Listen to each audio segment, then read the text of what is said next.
loyalty to particular places or counties. This album is a musical celebration linking sporting triumphs and memories with an eclectic mix of songs both old and new. Let a new song lead them out, because this could be deemed one for all counties.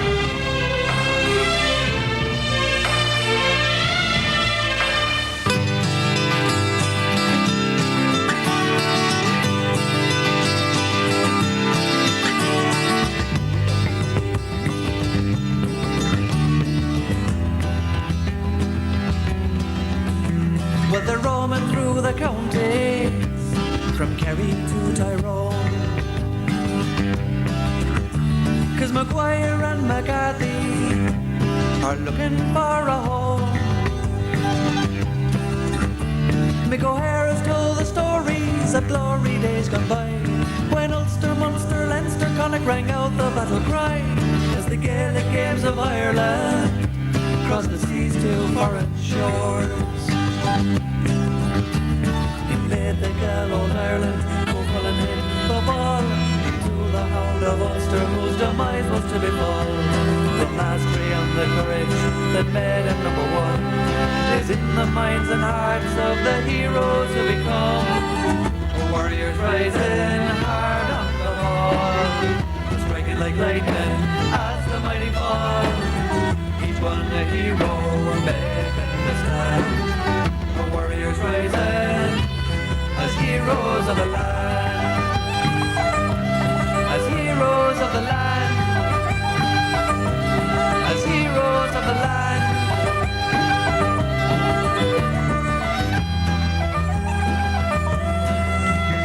With pride held in our hearts now, we see them on their way,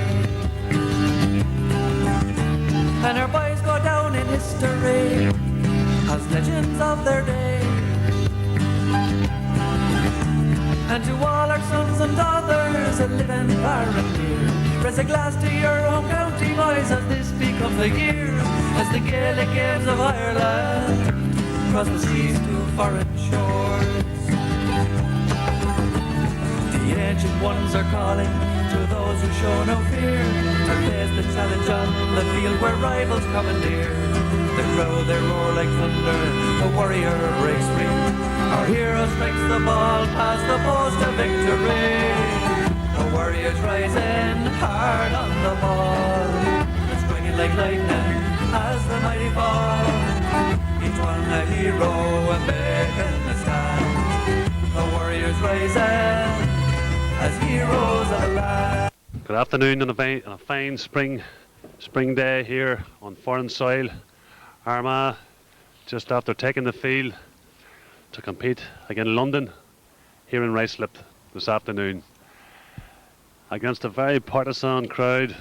The Londoners, the exiles as we would call them, greeted the Armagh team just a few minutes ago.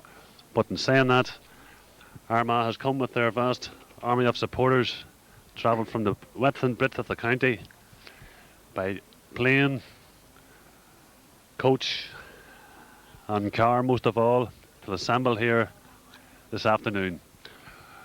Armagh have just one change in particular in the full forward line, but as usual, starting in goals for them this afternoon will be Brendan Tierney, number one. Right back will be Enda McNulty. Full back this afternoon's game, just coming in after an injury, will be Gerald Reid. And number 4 will be Colm Hanratty. Right half back will be John Rafferty. Centre half Justin McNulty. And Murray number 7 will be Andrew McCann. The midfield partnership will be Kieran McGeaney wearing number 8. And our captain this afternoon once again is Jarlath Barnes. Right half forward will be Paul McGrain. Centre half Cahill O'Rourke and David Marsden wearing the number 12 shirt. Top of the right will be Gerald Houlihan. Barry Duffy will be wearing number 14. And wearing number 15 this afternoon will be John Campbell. Or it'll be Paul McGrain, sorry. I'm just looking there now. Paul has changed jerseys, but I'll come back to that in a wee moment. For London this afternoon, London line out is T. Blake in goals. Right back, B. Fitzgerald. Centre or full back, D. Gordon. And wearing number 4 be P. Tinley. Right half back, P. Cullen, B. McDonough, and R. Hart wearing number 7. The midfield partnership lines out as number 8 will be Shane Trench, along with Stephen McLaughlin. Right half forward will be A. Carr, T. Connolly centre half, and A. Creamery.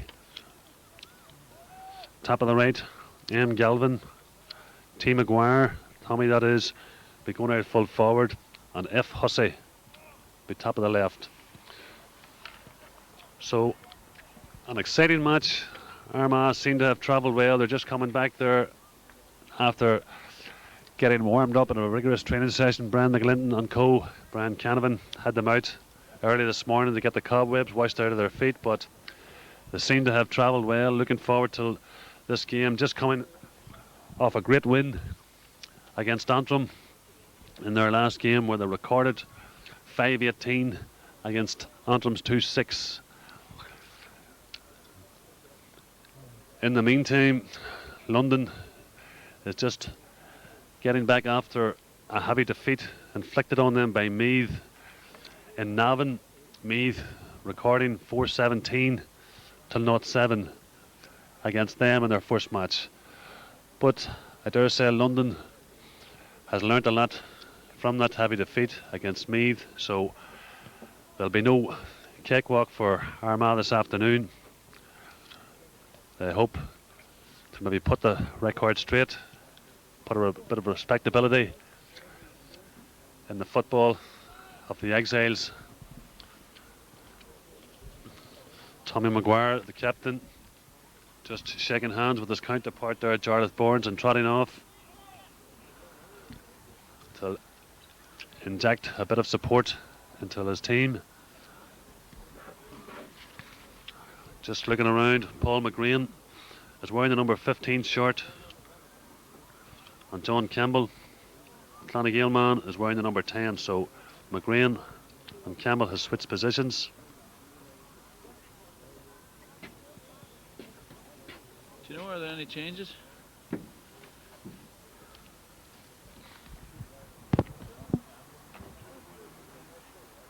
McGrain playing number 10.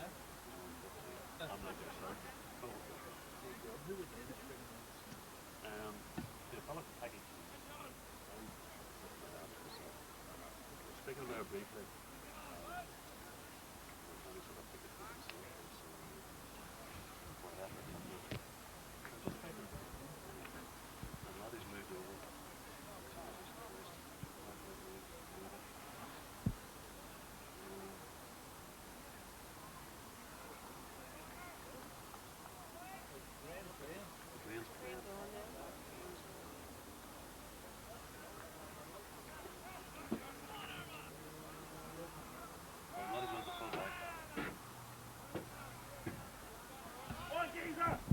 So referee Brian White gets the game underway, and Dermot Morrison straight away tries to get the things going for them. McGrain on the overlap, but Morrison gets his kick in, just drops into towards the square, but just bounces harmlessly to the left side of the post, and it's opening introduction for Armagh and for London, but that shot from Dermot Morrison bounced harmlessly wide. Game just 30-40 seconds or just gone, and already changes in the Armagh squad. Colm Hanratty has moved into full back, and Mark McNeil has taken the corner position, the left back. And as I said earlier on, I thought more or less Gerald Reid was at full back, but seemingly not, otherwise engaged. And a great catch there by their captain and leader, Jarlath Burns, and John Campbell fouled. Campbell sensibly sets the ball down for Dermot Morrison, his Clonagale clubmate. Within Marsden's reach. A great afternoon here, a great spring afternoon. Very little wind. It's an afternoon that you could get your suntan lotion out, but Dermot Marsden looking positively at the post. Strikes the ball well, it's high, it's long, but once again to the left side of the post. It goes wide. So just more or less going through a settling down period at the moment. The Armagh faithful that has travelled, as I said earlier on, by plane, train, coach, bus, whatever, from all parts of the county. Local publicans, Wally Tom there as well, I see, with a congregation, and straight away Justin McNulty gets his team going again. Armagh started off briskly here. Gerald Hurlihan pops it back into the middle, trying to find John Campbell. It bounces back until the overlooking McGeaney. McGeaney left foot, hits it high, and it's the opening point for Armagh. Just on the 2 minute. Justin McNulty, that man. 2 minutes gone.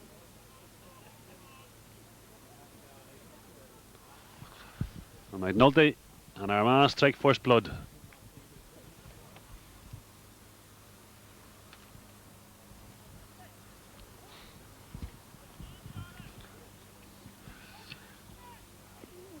Their goalkeeper, London, T. Blake, kicks a long ball out towards the middle of the field. It finds his own midfield partner, McLaughlin. McLaughlin now with it for London. Tries to elude Jarlath Barnes, throws a lovely ball back inside to Conley. Conley with it now for London. Tries to get the ball up first time into them. A lovely overlap here by the halfback now, Cullen. Cullen with it now. Racing down in the Armagh goal. Drops the ball and John Rafferty just got the foot in there. So out it comes to Colm Hanratty now for Armagh. Hanratty works it way up towards the far side into Paul McGrain. McGrain's block or shot is blocked there by Conley, and it goes for a line ball. Kieran McGeaney with it, plays it short in towards the middle till John Rafferty. Rafferty now with a bit of space, looks up, kicks it long into the open space, trying to find John Campbell. Campbell now trying to hold his man back, has the ball, tried to play it off, but he was fouled there by Hart, the London side, and Campbell seems to have picked up a bit of an injury. Brian White sensibly holding the player and calling on attention. So the first injury, not too serious we hope, but swiftly the medics are on.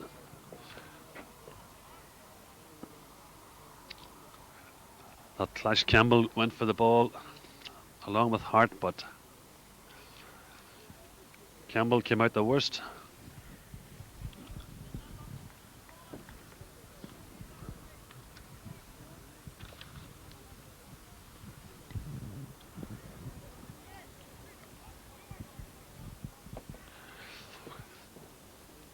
Cahill O'Rourke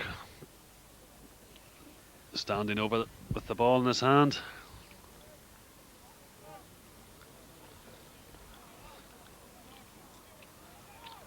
Strikes it long, but it just curled off the side of the foot, still in play by Duffy, trying to keep it down, but Gordon, the London fullback, gathers the ball head and shoulders above Gordon, so away come London again, coming into the attack. Carr with it, plays a lovely ball into the space, but Mark McNeil trying to get it, gathers his ball back to Jarlath Barnes. Quick 1-2 there between Barnes and McGeaney. Comes to McGrain, played up slowly to Andrew McCann. Now Cahill O'Rourke with it, looking at a bit of space, plays a delightful ball into space for Marsden. Marsden with it, a quick 1-2 and towards the middle of Jarlath Barnes. Barnes has the ball and he has been fouled just as he's about to kick, and Brian White on the spot and sensibly awards Armagh with the free.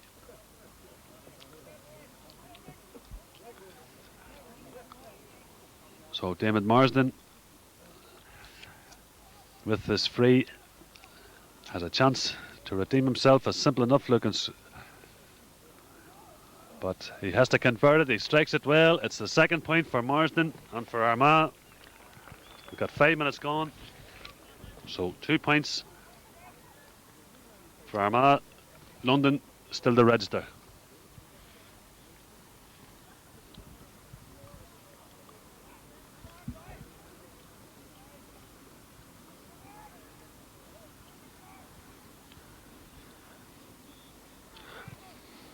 Blake, the London keeper, once again kicks a great ball out towards the middle.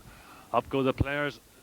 Ball's running loose. Quick 1-2 there between Marsden and Andrew McCann. McCann left footed, puts it in towards the middle. Easily cut out there by McDonough of London. He's tackled there by Paul McGrain, and McGrain fouls him. So McDonough Release it quick, plays up to the far corner into the line of Hussey, but well intercepted there by Enda McNulty on the far side. McNulty now, a quick 1-2 there. Here comes McGeaney with it for Armagh. McGeaney has to throw it back into the middle. Cahill work with it. He tries to elude one player, but still on the ground looking for support. Plays it out quickly. A lovely ball into Marsden. Marsden now tries to go round him. Plays out towards the corner. Comes to John Campbell, his clubmate. Campbell just delightfully taps it over. And Armagh gradually increasing their lead. 6 minutes gone. There are 3 points up.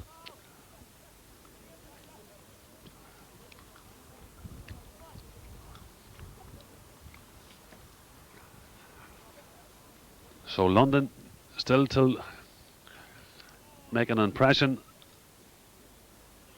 but still a long way to go yet. The sun glaring straight into the players' eyes. Armagh with it in their faces, but up go the gladiators round midfield. A quick 1-2 there. Here comes McDonough up until Hussey again. Hussey is brought to the ground, or Creamer it was, brought to the ground there. And a chance here for London. Tommy Connolly with the ball, just about 45 metres out. He'll take this out of his hand. He taps it in towards the square to Tierney. Tierney underneath it, gathers it comfortably, so he does. Throws it out till Mark McNeil.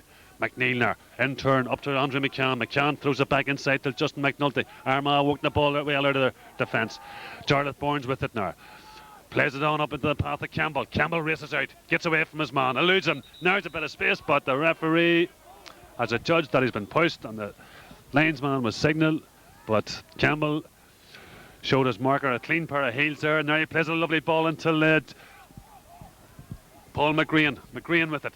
Plays the boxes way. In it comes to Campbell again. Campbell racing on in towards the middle of Barry Duffy. Duffy shags it, man, and hits the ball to the back of the net. A great move there by Armagh. Just caught London napping there, but Barry Duffy delivered a telling goal there for Armagh just on the 8-minute marker. So Armagh cruising at the moment.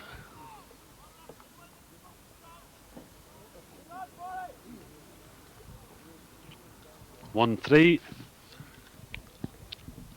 and London still to reply. Up goal, fielded there by McLaughlin for London. He's tackled there by McGrean at the same time. He has to throw it out. McGrean has fouled him, and Brian White quickly on the spot.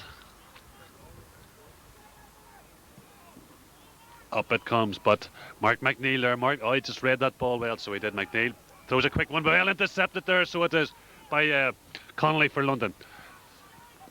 Plays it out to the other side till Galvin there. Galvin with it for London, hand to toe. He's been tackled there by McNeil at the same time. Well blocked there by Enda McNulty for Armagh, and Armagh eventually gather the ball. Out cut Jarlath Bournes, their captain. Quick 1-2 by the old midfielder McGeaney. McGeaney with it now. Up it comes to O'Rourke. O'Rourke with it. Racing out and towards the middle is John Campbell. A quick 1-2. Campbell throws it back to McGeaney. McGeaney in turn up to the fort, trying to find Barry Duffy, but a quick 1-2 again to Duffy. Duffy on the goalkeeper. Duffy to the left of the post, and the goal was there for Duffy, but once just panicked at the wrong time and drove the ball wide. When the goal was there, he looked at the whites of the goalkeeper's eyes, but just not on target that time. 10 minutes gone, and Armagh seemingly well in the driving seat at the moment.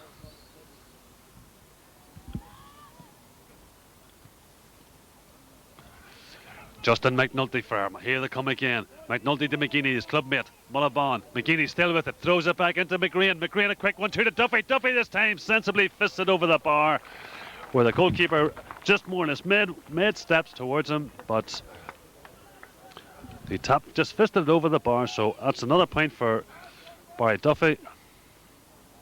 And Armagh 1-4. London still to reply.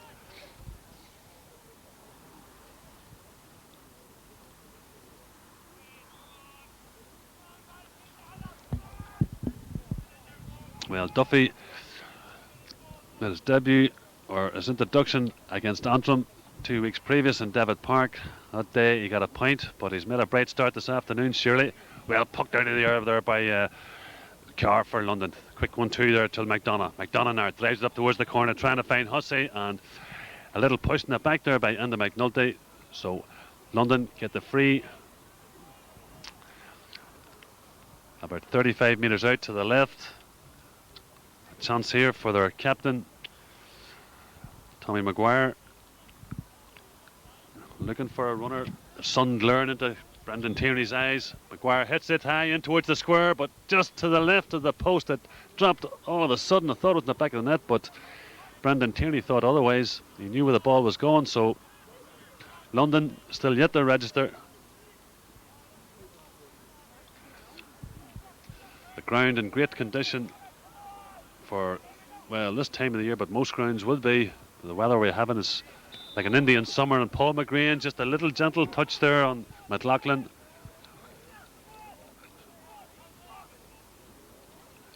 Aidan Carr plays a lovely ball into the full forward and captain Tommy Maguire. Maguire with it now, has a chance, but just cut out there by Justin McNulty, and McNulty is adjudged to have fouled him, so this could be their opening score. We've just got 13 minutes gone, and Maguire duly obliges, so London's first score, 13 minutes, but Armagh still 1-4 to 1 point.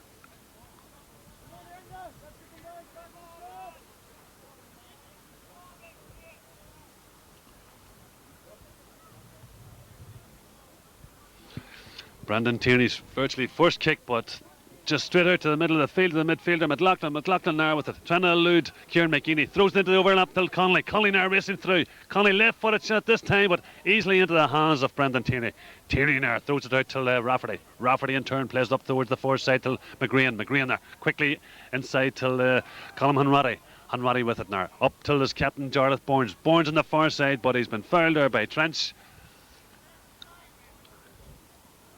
Armagh will regroup again, start coming in numbers. John Rafferty with this, looking for the runner, looking for Marsden. Marsden mixes way forward for this ball. Lovely, well gathered there by Marsden. Hand to Toner, trying to go round his Mars, eludes his marker. Left foot shot, just lobs that goalkeeper, just comes off the inside of the post, but the ball reflected back to Marsden. And he just caught it soccer style and just drove it sweetly to the back of the net. So 13 minutes gone, things going comfortably, as they did against Antrim. Armagh looking for their second win in the competition.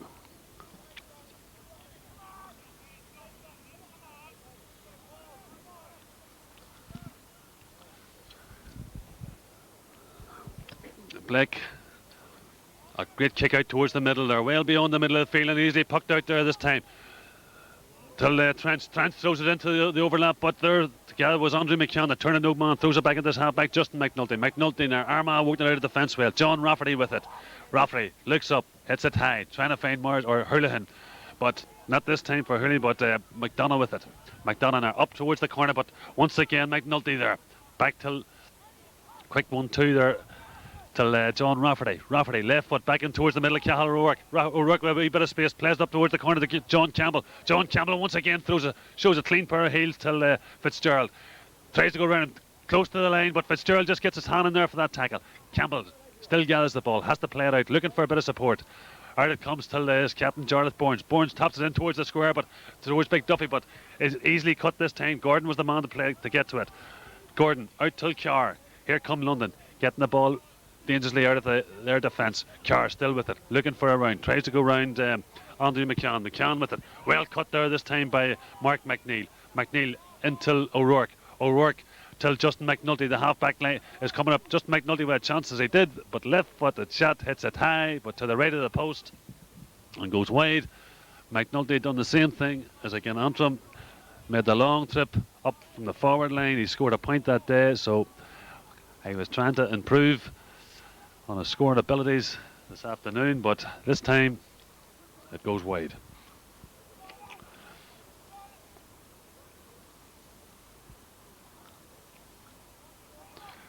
Here's Blake in the London goal.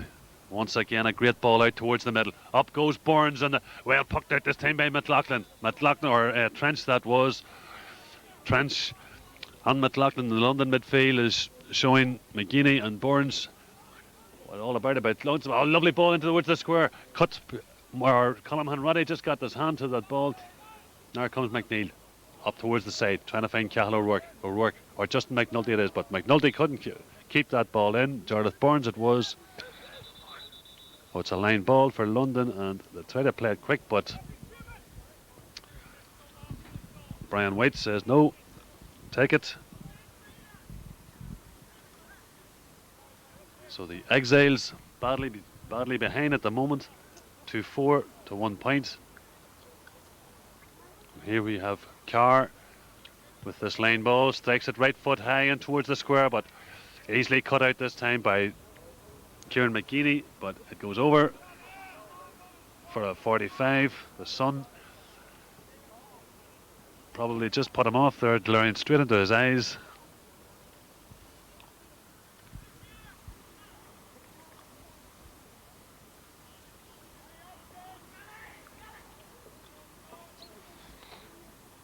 So Galvin, the number 13 for London, will take this 45.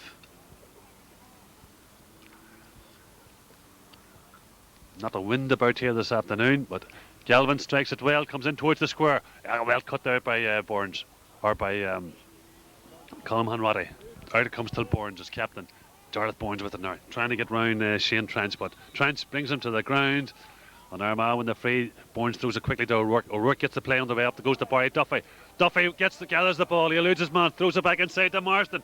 Marsden there, cuts round it, but well cut, blocked there, so it was by the number 10 for London, Aidan Carr. But Armagh still have the ball with Houlihan. Houlihan hits a lovely ball, it just dipped near enough at the end, and the keeper, Blake, popped it over the bar, almost caught him out, but it's a point for Armagh through Gerald Houlihan.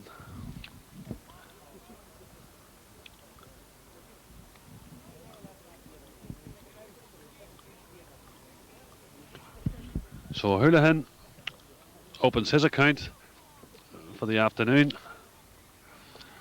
2-1 against Antrim.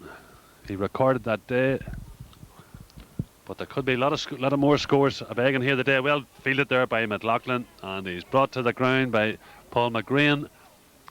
McLaughlin playing well in around the middle this afternoon, but the ball bounced into the Armagh territory. Dangerously roots it together by the Hussey with it for London. Hand to toe, plays a lovely ball up into towards the corner, up to the full forward Maguire with it now, buried down in the Armagh goal. It's cut out there by John Rafferty. Rafferty gets his, just got to put him off there in the last moment, and Maguire kicked it harmlessly wide. So London can be dangerous on the occasional raid, so Armagh need to be aware that they don't push up.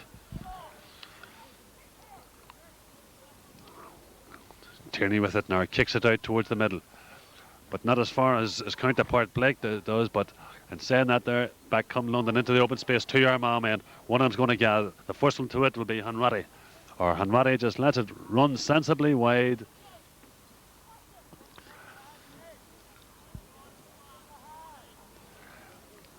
Well, the way things are at the moment, it seems to be a bit of a Sunday stroll for Armagh, but we still have a long way to go.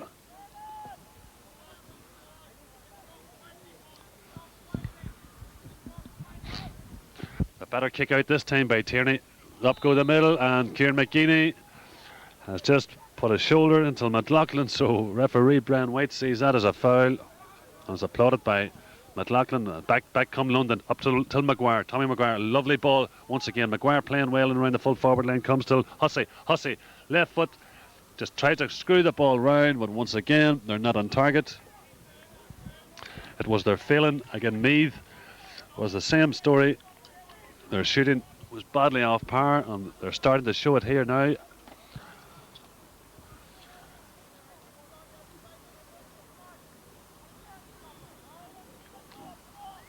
Brendan Tierney getting a wee bit of a spell here at his kickouts. So once again, McGuinness this time throws it on to the Hart with it now for London. Up it comes, big Trench with it. A quick 1-2, releases all midfield partner McLaughlin. McLaughlin plays the back in the middle field, trying to find Maguire, but it's intercepted by Mark McNeil. McNeil hits it up this time till Jarlath Burns. Burns with it, looks around on the overlap, but he tried to find the overlap. Was cut out this time. Was Carr. Back come London. Maguire with it. Maguire eludes 2-3 players, throws into centre half. Connolly. Connolly with it. Up it comes again to the corner till Hussey. Hussey with it. Well saved there by Tierney. Tierney put it off for a 45. Great 1-2-3 between there. Connolly, Maguire, and the final kick out was by Hussey. But London looking, pushing more for a major score. And Brendan Tierney, not that he had a lot to do, but pulled off a magnificent save there.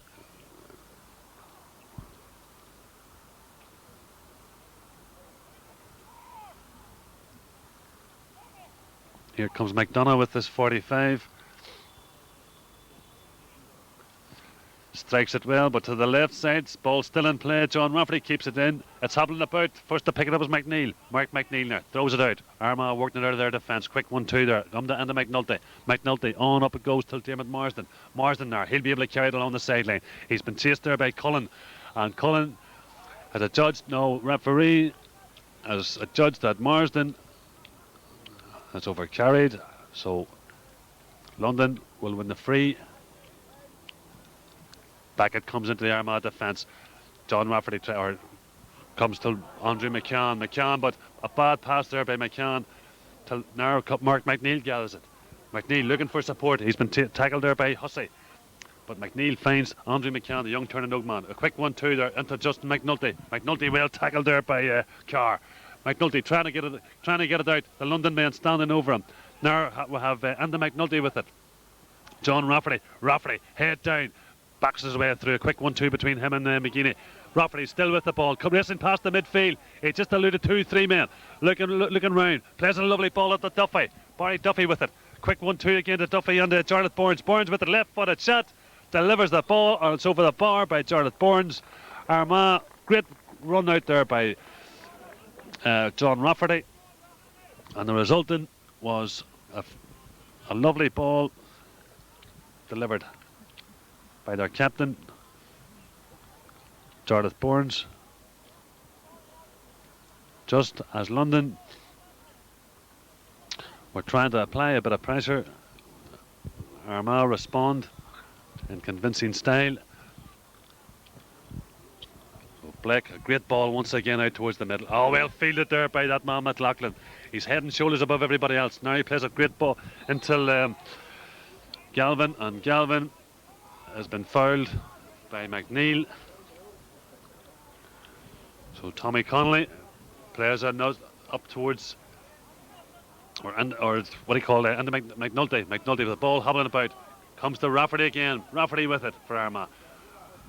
Finds Marsden. Marsden with it. Looking for support.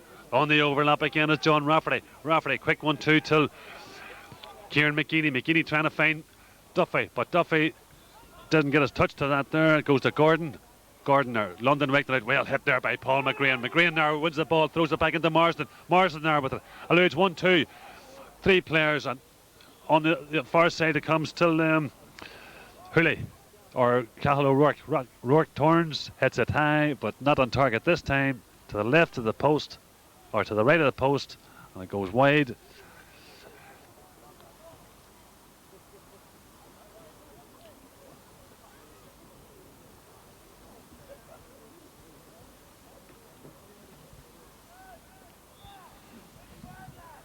"25 minutes gone in the first half. Armagh comfortably ahead, 2-6 to London's 1 point.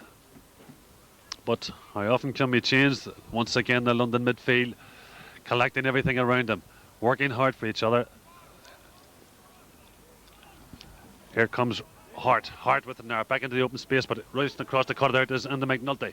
The Mullabone man gathers the ball easily, but been tackled there by Maguire. Now Armagh trying to work it out. McNulty once again playing a dangerous cat and mouse game out there, but Paul McGrain with it. McGrain coming way back from the forward line, give his defence a bit of a hand. A quick 1-2 there between Hurley and Rafferty. Rafferty once again racing in towards the 45 metre until Dermot Marsden. Marsden left foot or right foot hits it high. The umpire signals to his counterpart. It's another score for Marsden and Armagh, gradually increasing their lead. 26 minutes gone.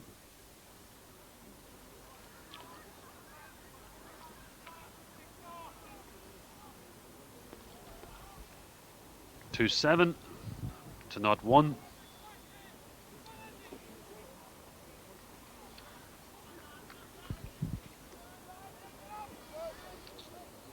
And still this large crowd basking on the evening sun. And here they come again. Kieran McGeaney trying to find Duffy up in the corner. Duffy first to the ball. Has it. Looks up. Tries to elude it. Goes round his man. Gordon hits him off the shoulder, but comes to Paul McGrean. McGrean there has to play till O'Rourke. O'Rourke looking around. Back to Duffy. Duffy now. Left foot. Hits it in towards the square. Trying to find Hurlihan. Hurlihan trying to get a touch to it, but it goes in till Blake. And the London goals. Now he plays it out this side till Connolly. Connolly with it for London. Trying to work it out. Nice wee top ball there. Gives it to his other centre half, McDonough or his other cornerback, Cullen with it. Till Connolly again. Connolly has adjusted to be fouled by Marsden, and where the ball lands just in the centre spot, it will be a free for the Exiles.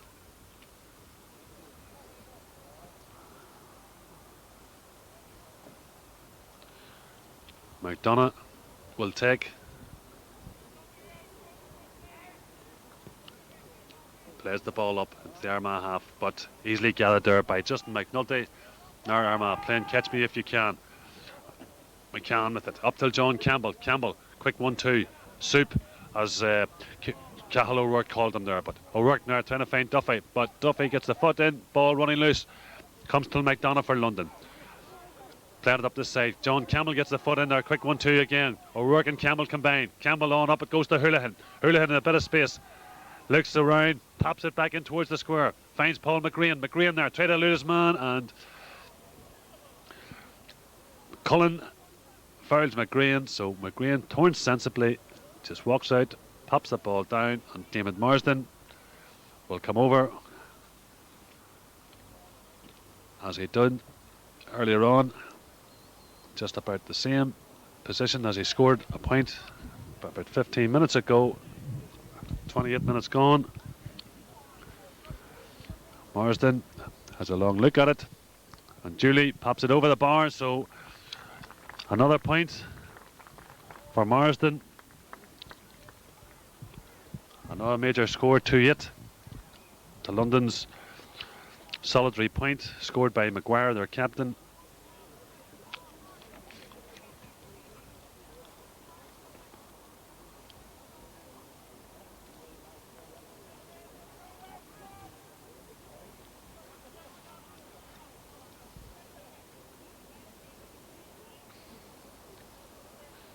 Here comes Blake once again. This long kick out of his. Great well fielded there this time by Paul McGrean and around the middle. McGrean racing through, hand to toe, but just pulled up at the last minute on the 45 as he released John Rafferty. And Brian White taps him on the shoulder. Didn't give him the advantage, but Cahill O'Rourke will try and demonstrate his long kicking abilities as he did again onto him. But he plays it short this time till Andrew McCann. McCann with it now. Hits it high, but not on target.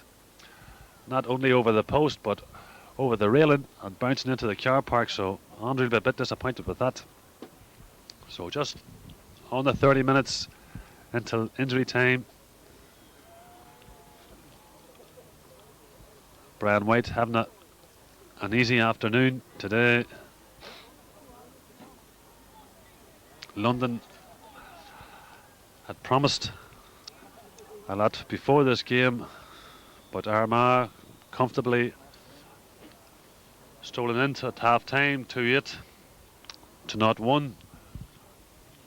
But it wasn't as bad as the scoreline against Antrim at half time, where Armagh went in 4-10 to 0-2, so at least some consolation for the Exiles. Both teams will make their way into the dressing room or whatever. But at the moment, Armagh well in command, 2-8 to 0-1 at half time. The faithful that have travelled will relish another fine second half display Armagh's next match will be against Donegal, so it will be important going into that game with full points. And what they get out of that, well, we'll see what happens. But half time, as I say, Armagh 2-8, London 1 point.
Put that away in the talkie. That man there you need to get. I need to stay. Put that thing after.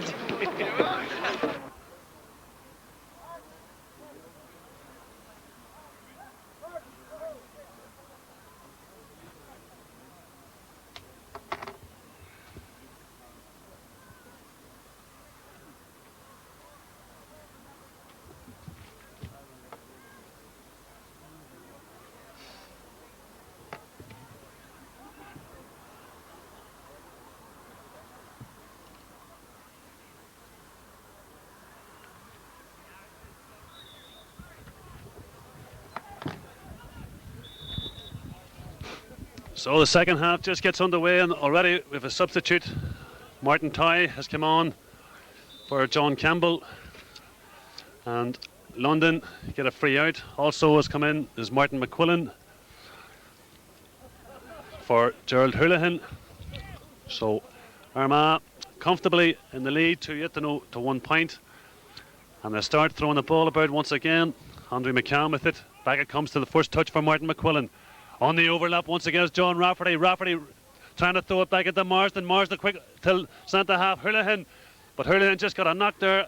The ball bounces into the path of Marsden, and Marsden opens the second half scoring for Armagh with a point.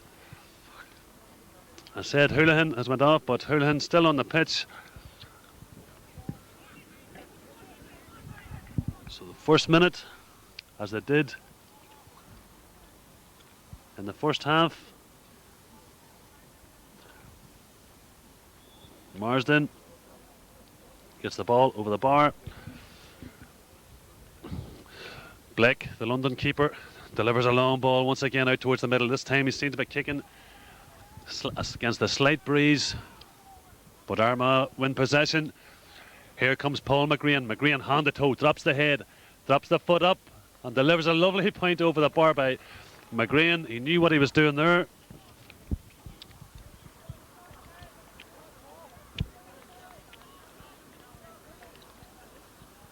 So McGrean increases the lead Armagh going into double figures, taking their scores very well. And as it was in the opening exchanges, Blake and the London goals have been getting a lot of work to do, but well fielded this time by Carner, trying to elude Marsden, but Marsden has a judge to foul him, trying to take it quickly, but Brian White calls him back.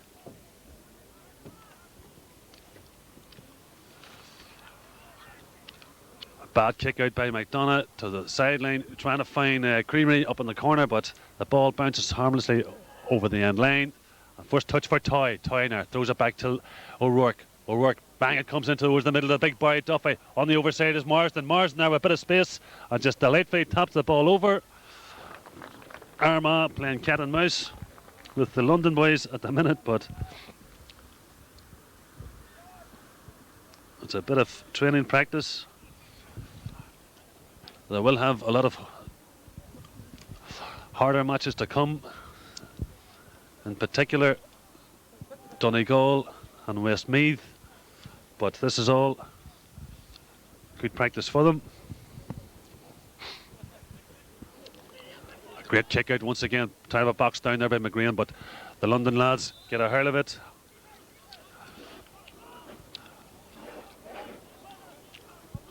McDonough plays it back in towards the middle, racing across, trying to cut it out this time is Hanratty. Hanratty when it gathers the ball, throws it back to the centre half. Justin McNulty, there, a quick 1-2 there by McNulty and McCann. Plays it in towards the middle. On the overlap there is Andrew McCann with it, but just robbed there in the last minute by McCann. So Hussey with it, back come London. London looking for a score. Hussey with it, partially blocked there by Justin McNulty. The Armagh comes to Kieran McGeaney, his other clubmate. McGeaney, the Mullabone man there. John Rafferty on the overlap, but McGeaney turns, kicks it to the far side into the open space, trying to find Marty Toy. But Toy beaten to the ball that time by Fitzgerald, and Fitzgerald just got a hand to it, but it ran over the end line. Here's Rafferty, John Rafferty looking to score, looking for support at the same time, and he's been adjudged to have been fouled. And the London defender wasn't happy with that decision by Brian White, but Hart has been the accuser.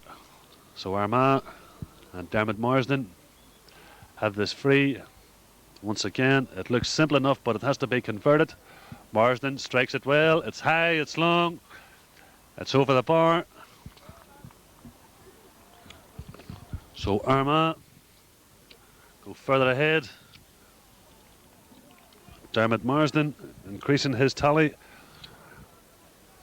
for the afternoon.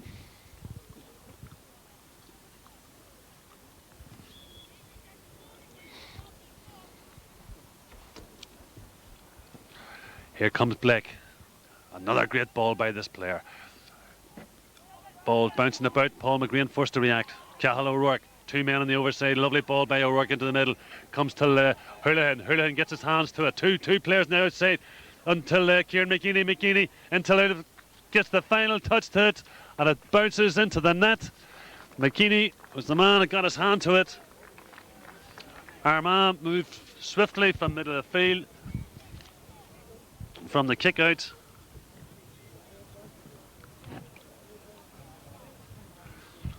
So 3-12 to London's 1 point, and say their heads are starting to welter.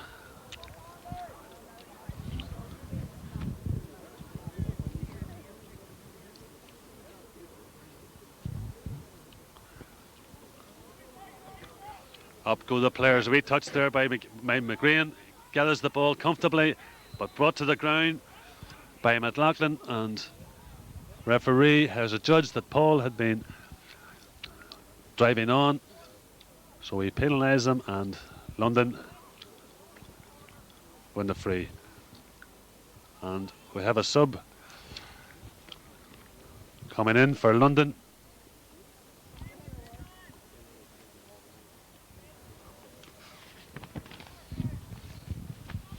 Our number 12,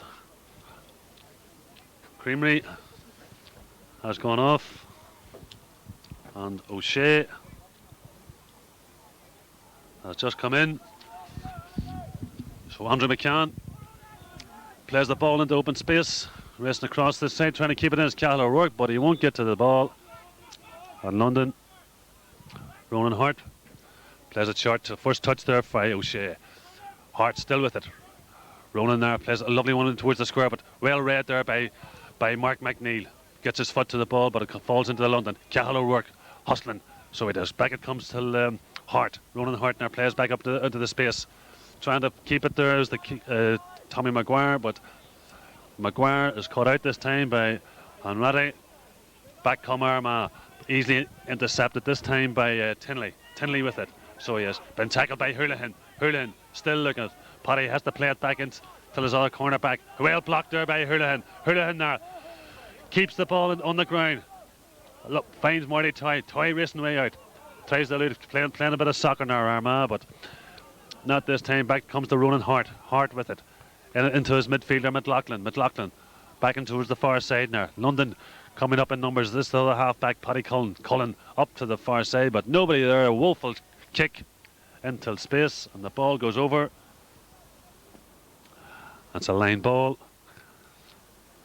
for Armagh on the far side. They're in no hurry to take it, but Mark McNeil will trot over.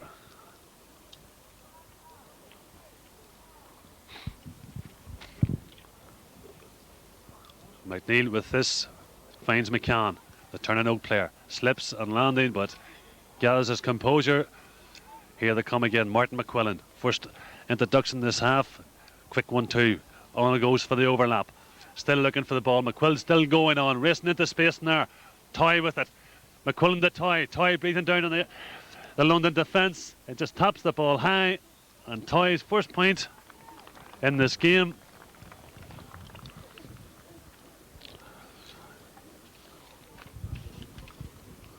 So Toy, just gone 10 minutes in this second half.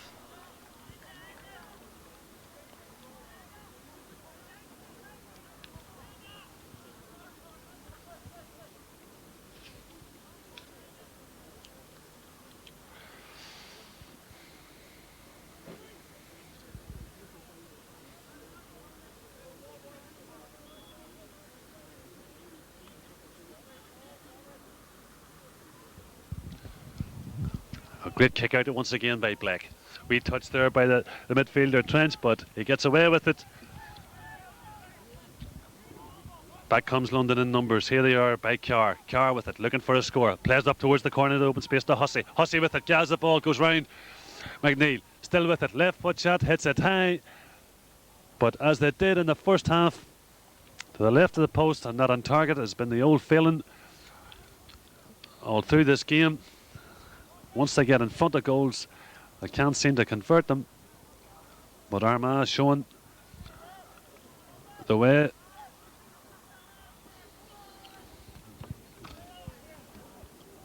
Quickly taken up towards the midfielder. Martin McQuillan with it. McQuillan looks around, looks for support into McGeaney. McGeaney with it. Geezer heard somebody shouting away. It was Dermot Morrison. He tried to find Morrison, but here comes McLaughlin there for London. McLaughlin looks up. Taps it into space, trying to find his captain Maguire. Tommy Maguire eludes his marker, or Maguire still with it. Fists a pal, and it's Maguire's second point and London's second, but still badly behind.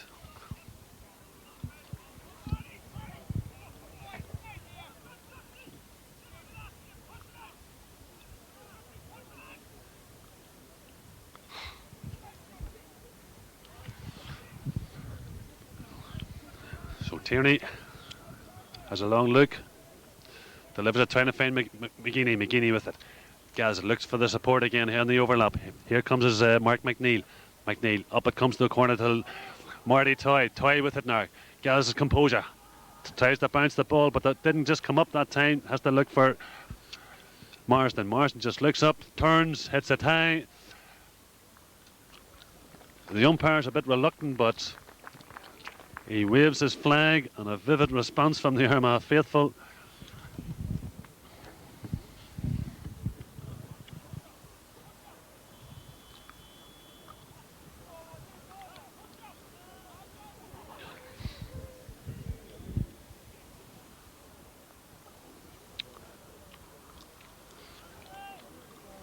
This man Blake, the London goal, has had a lot of kick-outs today, and every one of them has been successful, and once again gathered there by Trench, the midfielder.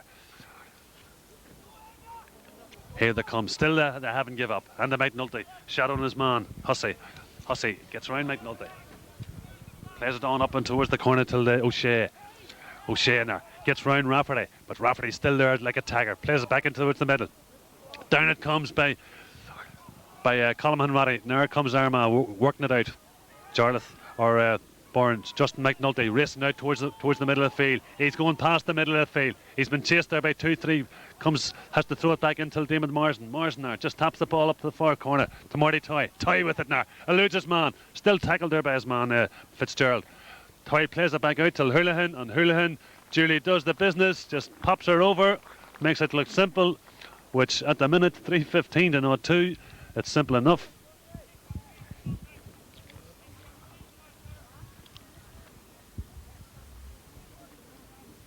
So 13 minutes gone in the second half. It's heading for another convincing score. Lane for Armagh. And up goes the players now racing across this side, head down, and the McNulty gathers it, just taps it into the play of Marsden. David Marsden throws it back into Mark McNeil. McNeil in turn. Up it comes to the far side. Trying to keep kept on by Andre McCann. The turn of no player gets it up to Marty Toy. Toy looks around. Plays it on up to Houlihan. Houlihan there. Looks around. Up the big boy Duffy. Well cut out there by the fullback Gordon for London. Read that ball well, so he did. Here they come there in numbers. London trying to work a major score in. Plays a lovely ball, but John Rafferty there just gets his hand to the ball. This time it's Hussey. Hussey for London. 2-3 Armagh players around him, and he's adjudged to have been fouled. So Seamus McLaughlin trying to find his captain with that high ball, cut down there into the path of big Trench. Trench now trying to get it up. Back it comes to Carr. Carr with it. Here come London looking for the score, but McCann with it for Armagh. Easily cut out there, well read. Two Armagh men looking for it. One of them gathers it is Martin McQuillan, so Cahill O'Rourke. Up to the overlap now to Paul McGrain. McGrain with acres of space, hand to toe, dropping the head, dropping the foot, well cut out there, intercepted there, just a such by Hart. Just as McGrain was about to kick, Hart got the hand in. McLaughlin for London. A lot of players not been picked up at the minute. In particular, this one here is Trench. Shane Trench with it now for London. Racing past into the Armagh defence. Plays it up towards the corner, but easy this time. Well read there by Colin Hanratty. So Armagh gradually playing cat and mouse with this London squad. Kieran McGeaney up to Toy. Toy. Marsden on the overlap. Away goes Marsden. Toy releases Marsden. Marsden burn down and go. Look for the shot just to the left of it. But looking for a major score, where the simpler score would have been a lot better. But the faithful that travelled over here this afternoon, witnessing a lot of good scores taken by the players. The match over by a long shot, but it has been a good weekend to travel. Up to go again. There'll be a lot of people back home looking to see how they performed. So let's hope. I'm quite sure they'll all be going to Wooly Tom's or whatever, looking to see the game. Here comes Armagh once again. Mark McNeil will get a foot, but not on target. The ball seemed to have screwed off his foot that time. But bounces harmlessly wide. The sun starting to drop. The long shadows coming in. But still, we have 14 minutes to go. And Blake kicks another magnificent ball out towards the middle of the field. Out comes till Kieran McGeaney. McGeaney with it. In turn. Finds Cahill O'Rourke. O'Rourke, a quick one until Dermot Marsden. Marsden there with a bit of space to Duffy. Duffy, quick one through to Marsden, and Marsden there unmarked. just buries it into the back of an empty net. Quick 1-2 there by Duffy. Duffy through them, and Marsden just finishes it off as nice as you like.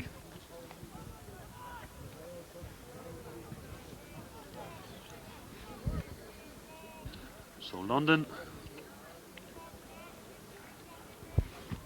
will be wanting to hear this final whistle quickly. Armagh recorded 5-18 against Antrim.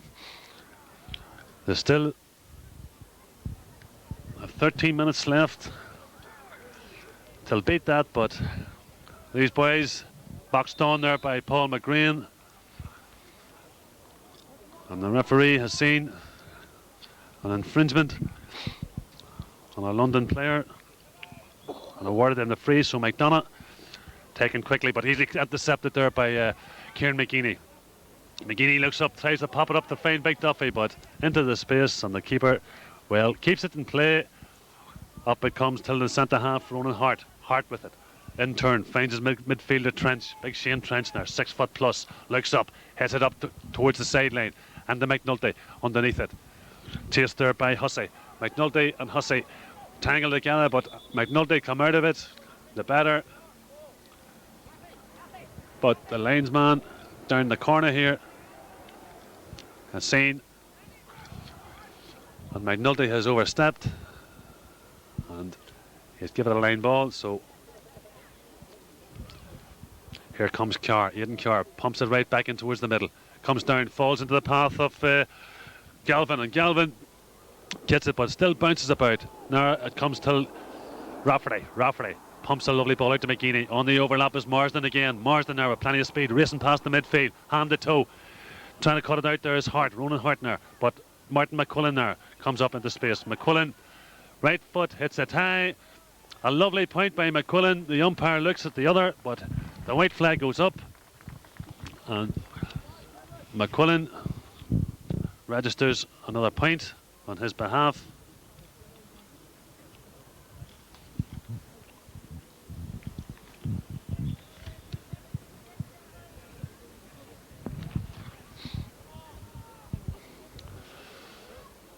So the gloves coming out on the supporters, their hands starting to get cold, the feet starting to dampen, but back come London again. And the McNulty all there on his own, throws to John Rafferty, easily tidied up by Rafferty, up till McQuillan. McQuillan, back it comes to Kieran McGeaney. McGeaney plays a long one, trying to across field, trying to find Andrew McCann, but cut out that time by Carr, and until O'Shea now up towards the corner, finds Hussey with it now, tries to elude and the McNulty, but Hussey is fouled, and he quickly throws the ball back to his captain Tommy Maguire, who was going for a quick one there, but quickly on top of him was McNulty, so Maguire will probably just duly pop it over. Short ball, trying to look for a goal, but John Rafferty there just on the edge of the square plucked that one out of the top left hand corner, pumps it up to trying to find Martin McQuillan now, but the ball goes over the line and taken quickly by Marsden up to Houlihan there, looks into the middle, a lovely ball, an intelligent ball, but Andrew McCann just couldn't get his hand to it. So back comes Carr, Aidan Carr, the Londoner, right foot hits it high, a lovely ball by Carr, a lovely point by Carr.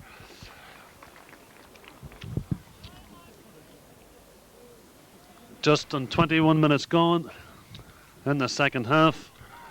If the scores had been a lot closer, it was an inspirational score, okay,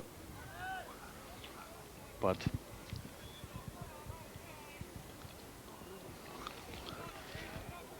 Tierney plays it out well, but big trench out, catches Kieran McGeaney that time, comes to the sub O'Shea with it, looks around, left footed up towards the corner, racing into the side is Maguire buried down. John Rafferty gets his hand on him, and the ball still in play. It looked dangerous enough there. I thought it was about a penalty Brian White was going to give, but he kept racing up. Back comes London, still trying to work it in, but Justin McNulty is the man this time. McNulty up till Mark McNeil. McNeil once again. Armagh working it out together. Kieran McGeaney up towards trying to find Marty Toy. Toy racing across, but cannot keep it in play. So Brian Fitzgerald will have the line ball. Plays it short up to Carr. Carr with it now up in the corner. Delivers it up, trying to find Maguire. Easily cut out there this time by Andre McCann, the big Armagh defender, reading that ball well. Gerald Houlihan racing up it. First to the ball there was Carr once again. Or the other halfback, Cullen. Plays it on up once again. Here comes Armagh. John Rafferty. Until Marsden. Marsden having his defence out once again. Plays a long ball, trying to find Marty Toy. Toy racing right across this time. Trying to get it, but he tangles with the other cornerback. And Gordon was the man, so Gordon gets the free.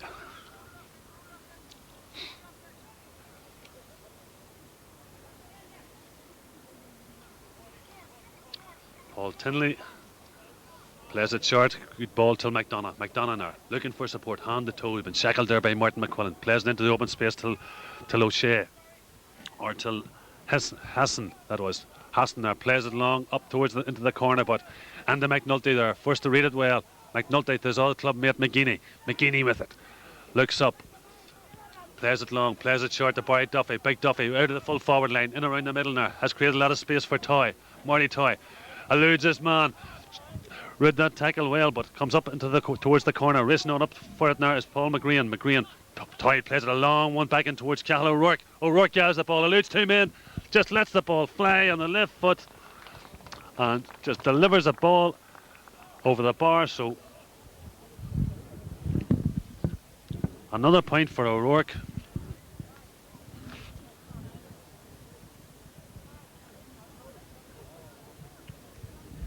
And another point for Armagh. And once again, London make another substitute.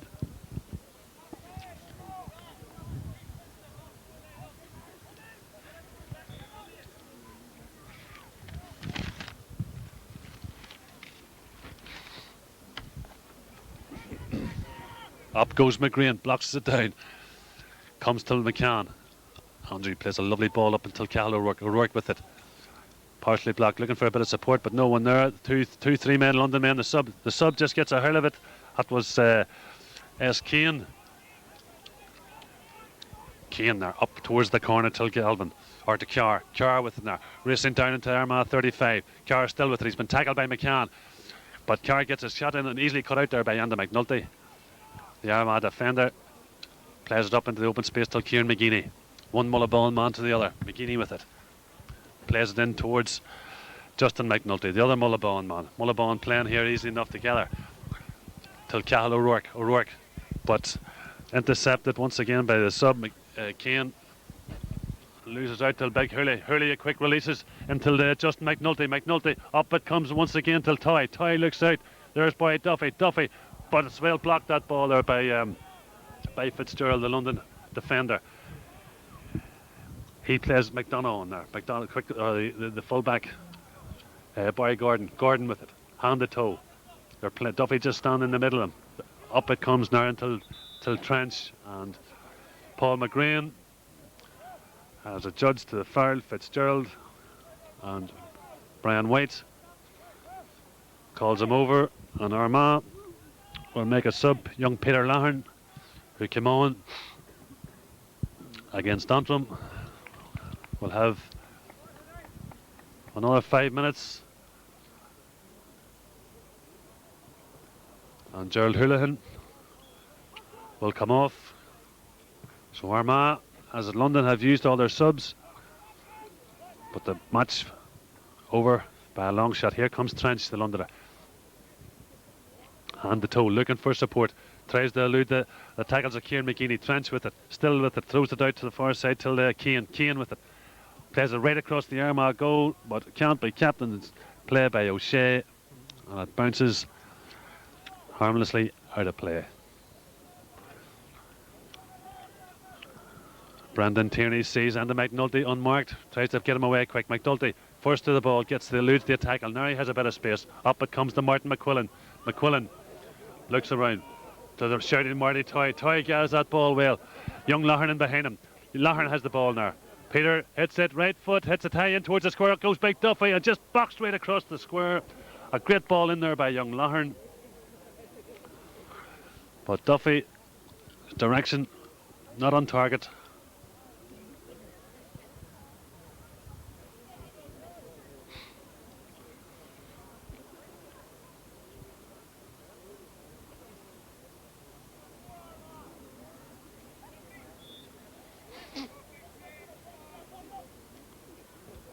So Blake, once again, up it comes, well pucked out of the air by Big Trench, head and shoulders above everybody else.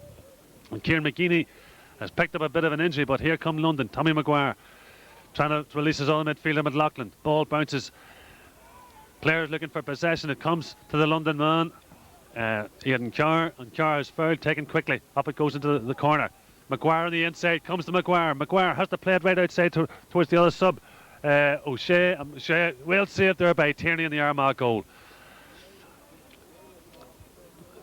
Here comes Armagh taking it out of the defence till young Lahern, or Martin McQuillan that is, plays it high up towards Kieran McGeeney. He just picked up an injury there, but he loses out till Shane Trench, and Trench was fouled by McGeeney.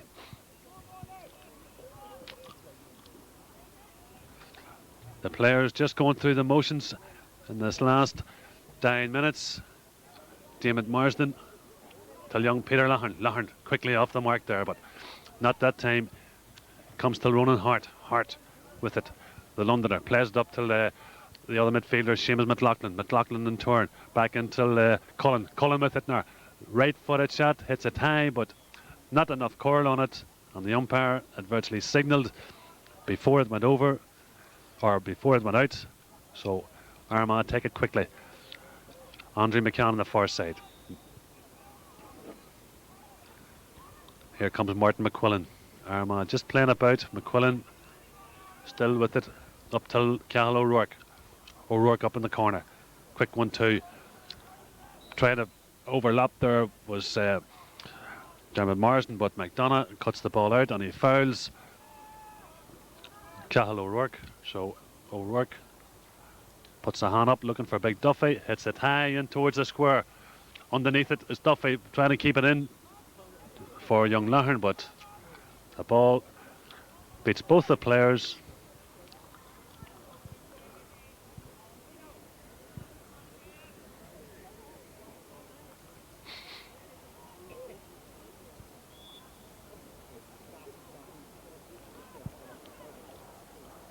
So Blake, once again, he had plenty to do today, and Brian White calls the game to a hunt and a sympathetic round of applause for the Exiles and for Armagh. But Armagh come out on a convincing scoreline of 4-16 to 0-3. Hard, although London tried, they never had any answer till the Armagh players. As we've seen, Armagh came, they took their scores well. It was just merely an exercise, but the next few weeks will tell a tale. There's a lot more harder matches to come, and those that travelled over yesterday evening and this afternoon will go in here to the clubhouse, I'm quite sure, and there'll be a lot of banter going on, meeting old and new friends. We hope to chat with a few of those later on and renew old acquaintances, but as I say, a convincing win, 4-16 to 0-3 in Armagh's favour. So from Ruislip, the moment, I wish you a very good afternoon.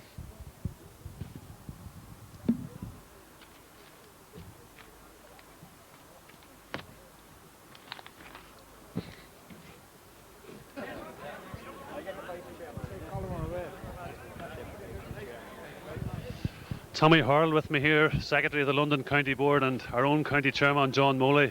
Tommy, I'm just looking around me here, the fog is coming down a bit too late for you after that convincing win by Armagh. Yes, 4-16 to 0-3. Yes. It didn't favour you too much, did it? No, I mean, we with this new structure in the league, we felt that the good teams would be out of our depth, to be perfectly honest. I mean, the speed and the skill of the Armagh, I mean, our lads were 2 and 3 yards behind all the time, and we just haven't got the fitness at that level really. But I mean, the positive thing about it is that from our point of view, it will be a good learning curve that we will gain from that. That it goes to show what we've got to do to match up with the best of them.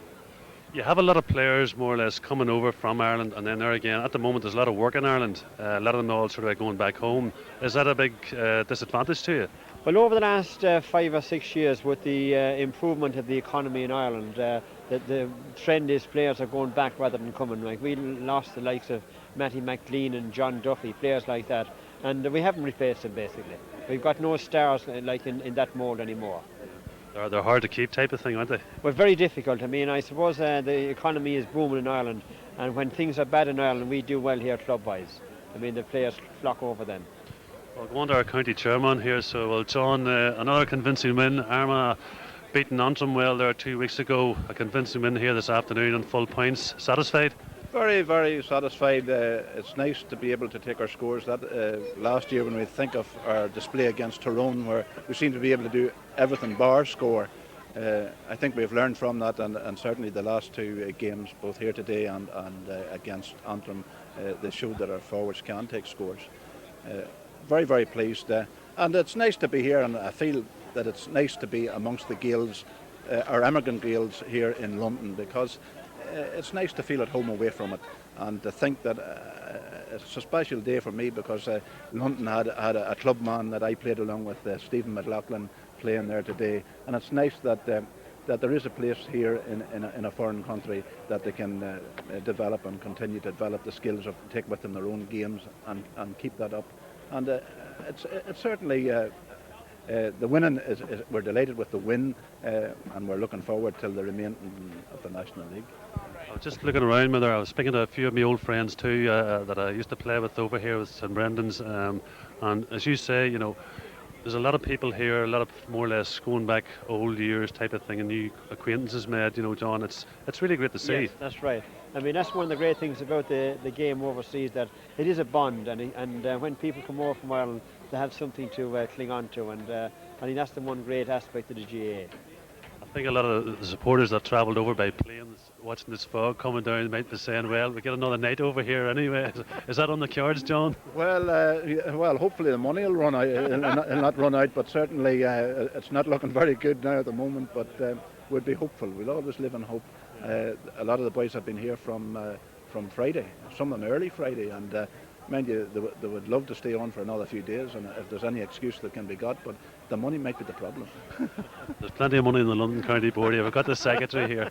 But just talk about your two midfielders, Trench and Big McLaughlin, was it? Yeah. You know, Yes. they give Jarlath Burns and Kieran McGeeney their handful there during the hour. Yeah, well, Stevie has been one of the most impressive club players in London, and I suppose he had an extra incentive day playing against his home county. So from that point of view, it's very positive. And Shane Trench is a new player in London. He just came early this year, and he's a good find as well. So that was about the only area that we did probably compete in. In the other areas, we were basically outclassed, to put it bluntly. Well, just directly after the match there, I was looking up at the scoreboard. The scoreboard read London 4-16, Armagh 0-3.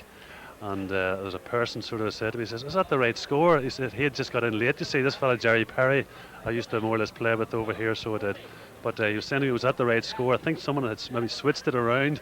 The score would have stood well for you, John, wouldn't it? Very well indeed. It would be very positive if we could have results like that. But I mean, basically we are a Division 4 team, and I suppose all the players are delighted with the new setup.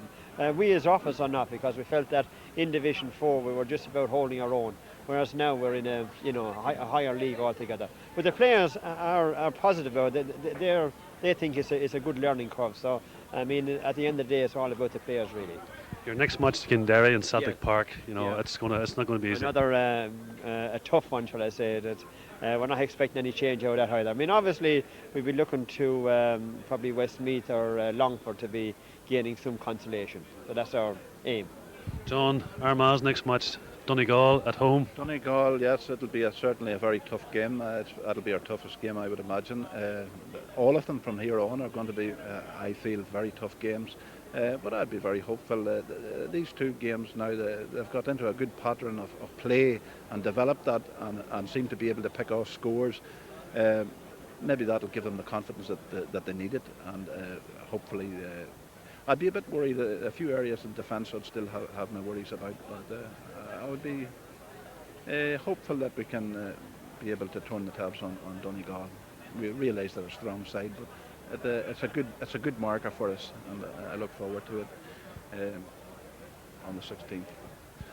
Well, gentlemen, the fog is coming down on top of us. Yeah. We're starting to get cold, and I dare say, well, we're going up to the clubhouse here and getting a bit of banter going. Gentlemen, thanks very much for the comments. Thank you. And the very best of luck for the future. Thank you. Goodbye now.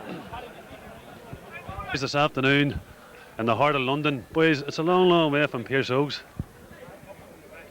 Oh, yeah. I thought you were talking about me. Yeah. Well, what do you think of the match this afternoon, John? As I say, you probably... It was very good. I thought everybody had a good run round and it was good. It didn't do too bad. And I thought the forwards was very impressive and also the war and the defence and all. And it looks prosperous for the future. Maybe we'll have another man to lift this Anglo Celt other than the great Colin McKinstry, you know. So Well, he was the last captain I was led to believe, you know, that they lifted the Anglo Celt, but we will have another one. Well, the thing is, like, you know, London didn't show much resistance to it this afternoon, so they did. You know, the game was virtually over after 10 minutes. Yeah. They're not training or nothing. They don't look the team like training. Like they're walking over here and employment and all, and they're having time to train. You know, just this walk. Just one of them things. You know, it's easy for Armagh. You expect that, you know, but like it's tougher from now on. We're playing the hard teams from now on, so we are. So we'll see from now on. I'll talk to your buddy here, Mickey McGinn. Yes, Colin. How you going? Oh, it's fine. How did you enjoy your trip over? I loved it. Great. Looking forward to coming back again. You met a few friends then? A few friends, you know, it's nice to be here. The thing is now you've Sunday night to do, and then tomorrow you're flying home tomorrow evening, aren't you? Tomorrow evening, that's it. Well, there'll be a bit of banter and crack tonight. Oh, they will, surely. Video and all going. How did you see the match today? Oh, it was great, Colin, you know. But as John says, London doesn't seem much of a team, you know, but well, it's a run out and it's a win's a win. Yeah. Well, you broke new ground yourself, type of thing, flying and coming over here with the Wally Tom outfit. That's right. Oh, aye, well, sure, had to go. We're under pressure. No, but this trip had been planned, type of thing, when Armagh were first got this new setup in the National League, hadn't it? That's right. Paul had this all arranged, you know, so our names was all down. It was good while sure I had to fill the fixture with him, you know. Is there many of you travelled over? It's 40. 40.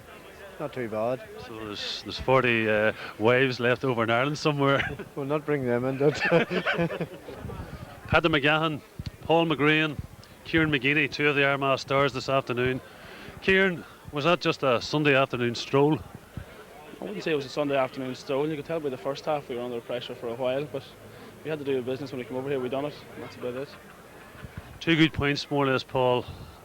2 back-to-back from Antrim and London. Now we're going to the third match, Donegal. Will it be as easy as that? It won't be as easy as that. Now, say the league will start proper on Sunday fortnight, like, but still, like, you know, we're getting the scores and just have to play hard. So looking forward to Donegal, like.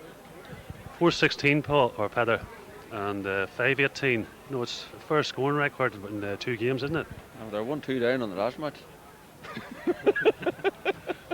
Well, that's true enough, but in saying that, there, you know, you really worked hard there this afternoon, you know, for it. London did put it up to you a couple of times in around the midfielder, the big lad Trench, number 8, and the other fellow McLaughlin, number 9. You know, yourself and Jarlath had your hands full at times. Yeah, both of them were very good players. We'll say at times like that you just knuckle down, and you know it'll come good because you have good players around you. Paul came into the middle of the field, started to win more ball, started getting up into our forwards, and they done the business for us. I see, just as Kieran said there, Paul, you know, you were dropping back into the middle of the field times, and you were getting a wee bit agitated. I was looking there a few times. The referee had to caution you. Was that through frustration or what? It's friendliness with the referee, you know. We have to get friendly with him.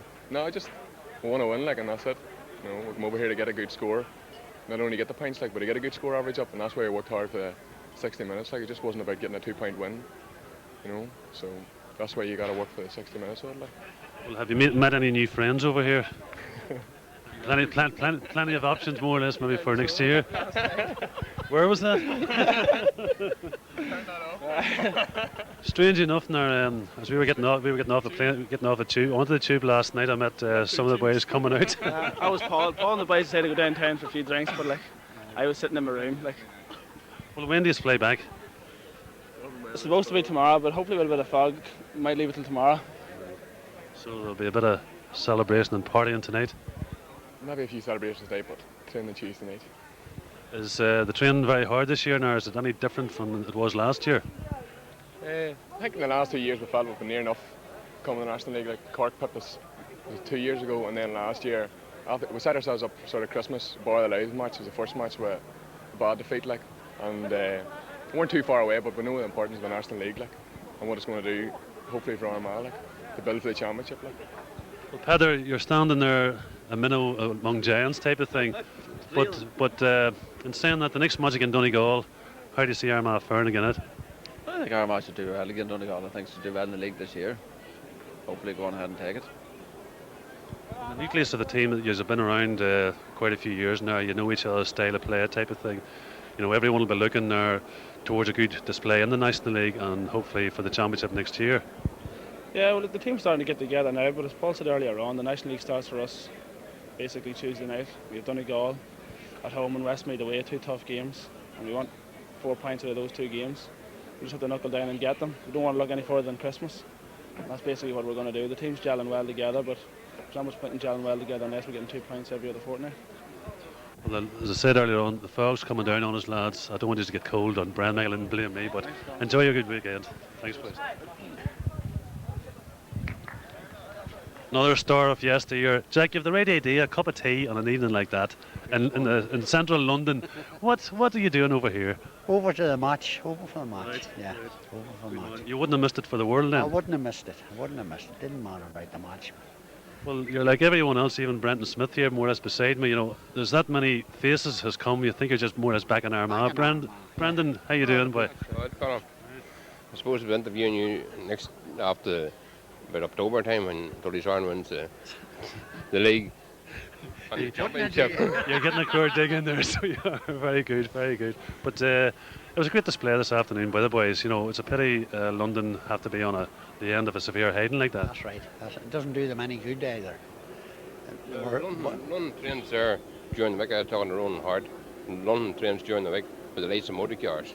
Now that's back what they're doing years ago, 25 years ago, and they're going to put up lights and they're going to try and have a go for it, you know.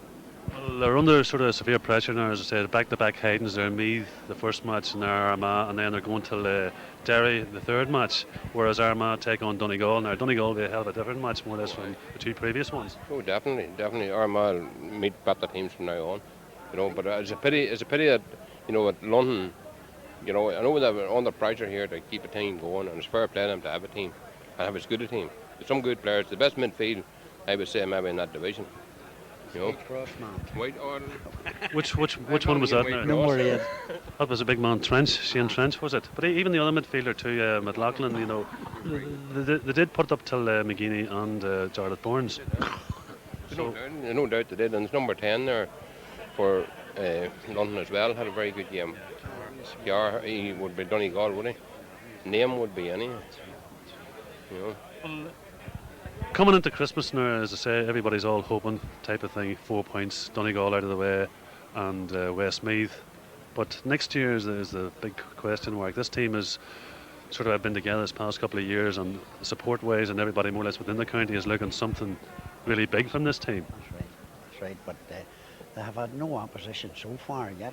It's hard to know what they're like yet. They haven't been tested. Wrapping up scores like that doesn't help either. Well, it doesn't help, but it's a big. Oh, it's a big boost because they're going for scores this year. So the league's been settled on scores, like scores against you, scores for you. But I'd like to see the opposition a bit stiffer. Then we can talk. Well, 5-18 and 4-16 in 2 games is not too bad, Brendan, is it? Very good scores now. Very big scores for any county team to put up against any other team, any other county team. No matter whether the opposition was poor or not.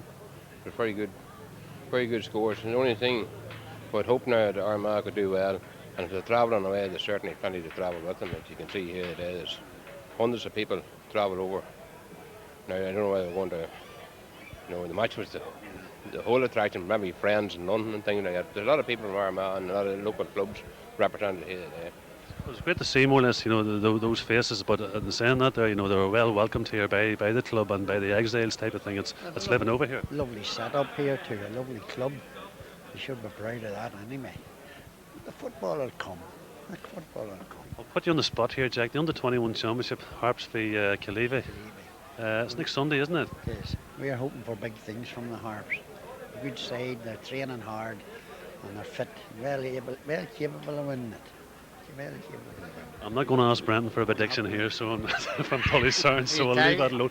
Well, gentlemen, enjoy the rest of the weekend. I presume you're all going home tomorrow, is it? Oh, we're going home now. We're going home now. The bus is waiting on me. All right, so you have to report to duty. Well, safe home, but I'm late again. Late as usual. See ya. Thanks, man. Safe journey home, boys. Noel Collins here, an ex-Tullycern man, more or less resident here in London this past umpteen years. Noel, you're looking pretty well, boy. And you're looking great. It's a pity we hadn't you around the midfield. This year we'd have got the championship again. You had two good midfielders there this afternoon, your man Trench and McLaughlin. Steve. Yeah, Steve's a very good midfielder. Now my man, by the way. Yes, so I believe. And young heart, you know.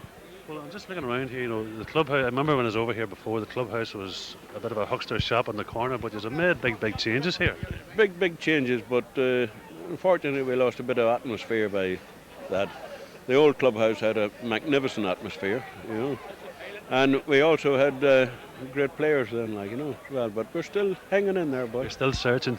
We're still, and welcome any player that comes over with open arms, you know. But I was just speaking to the London secretary there. We're talking about a lot of the exiles that did come over to London. Now they're all seem to be going back because there's a lot of work generated back in Ireland. That's true, yeah.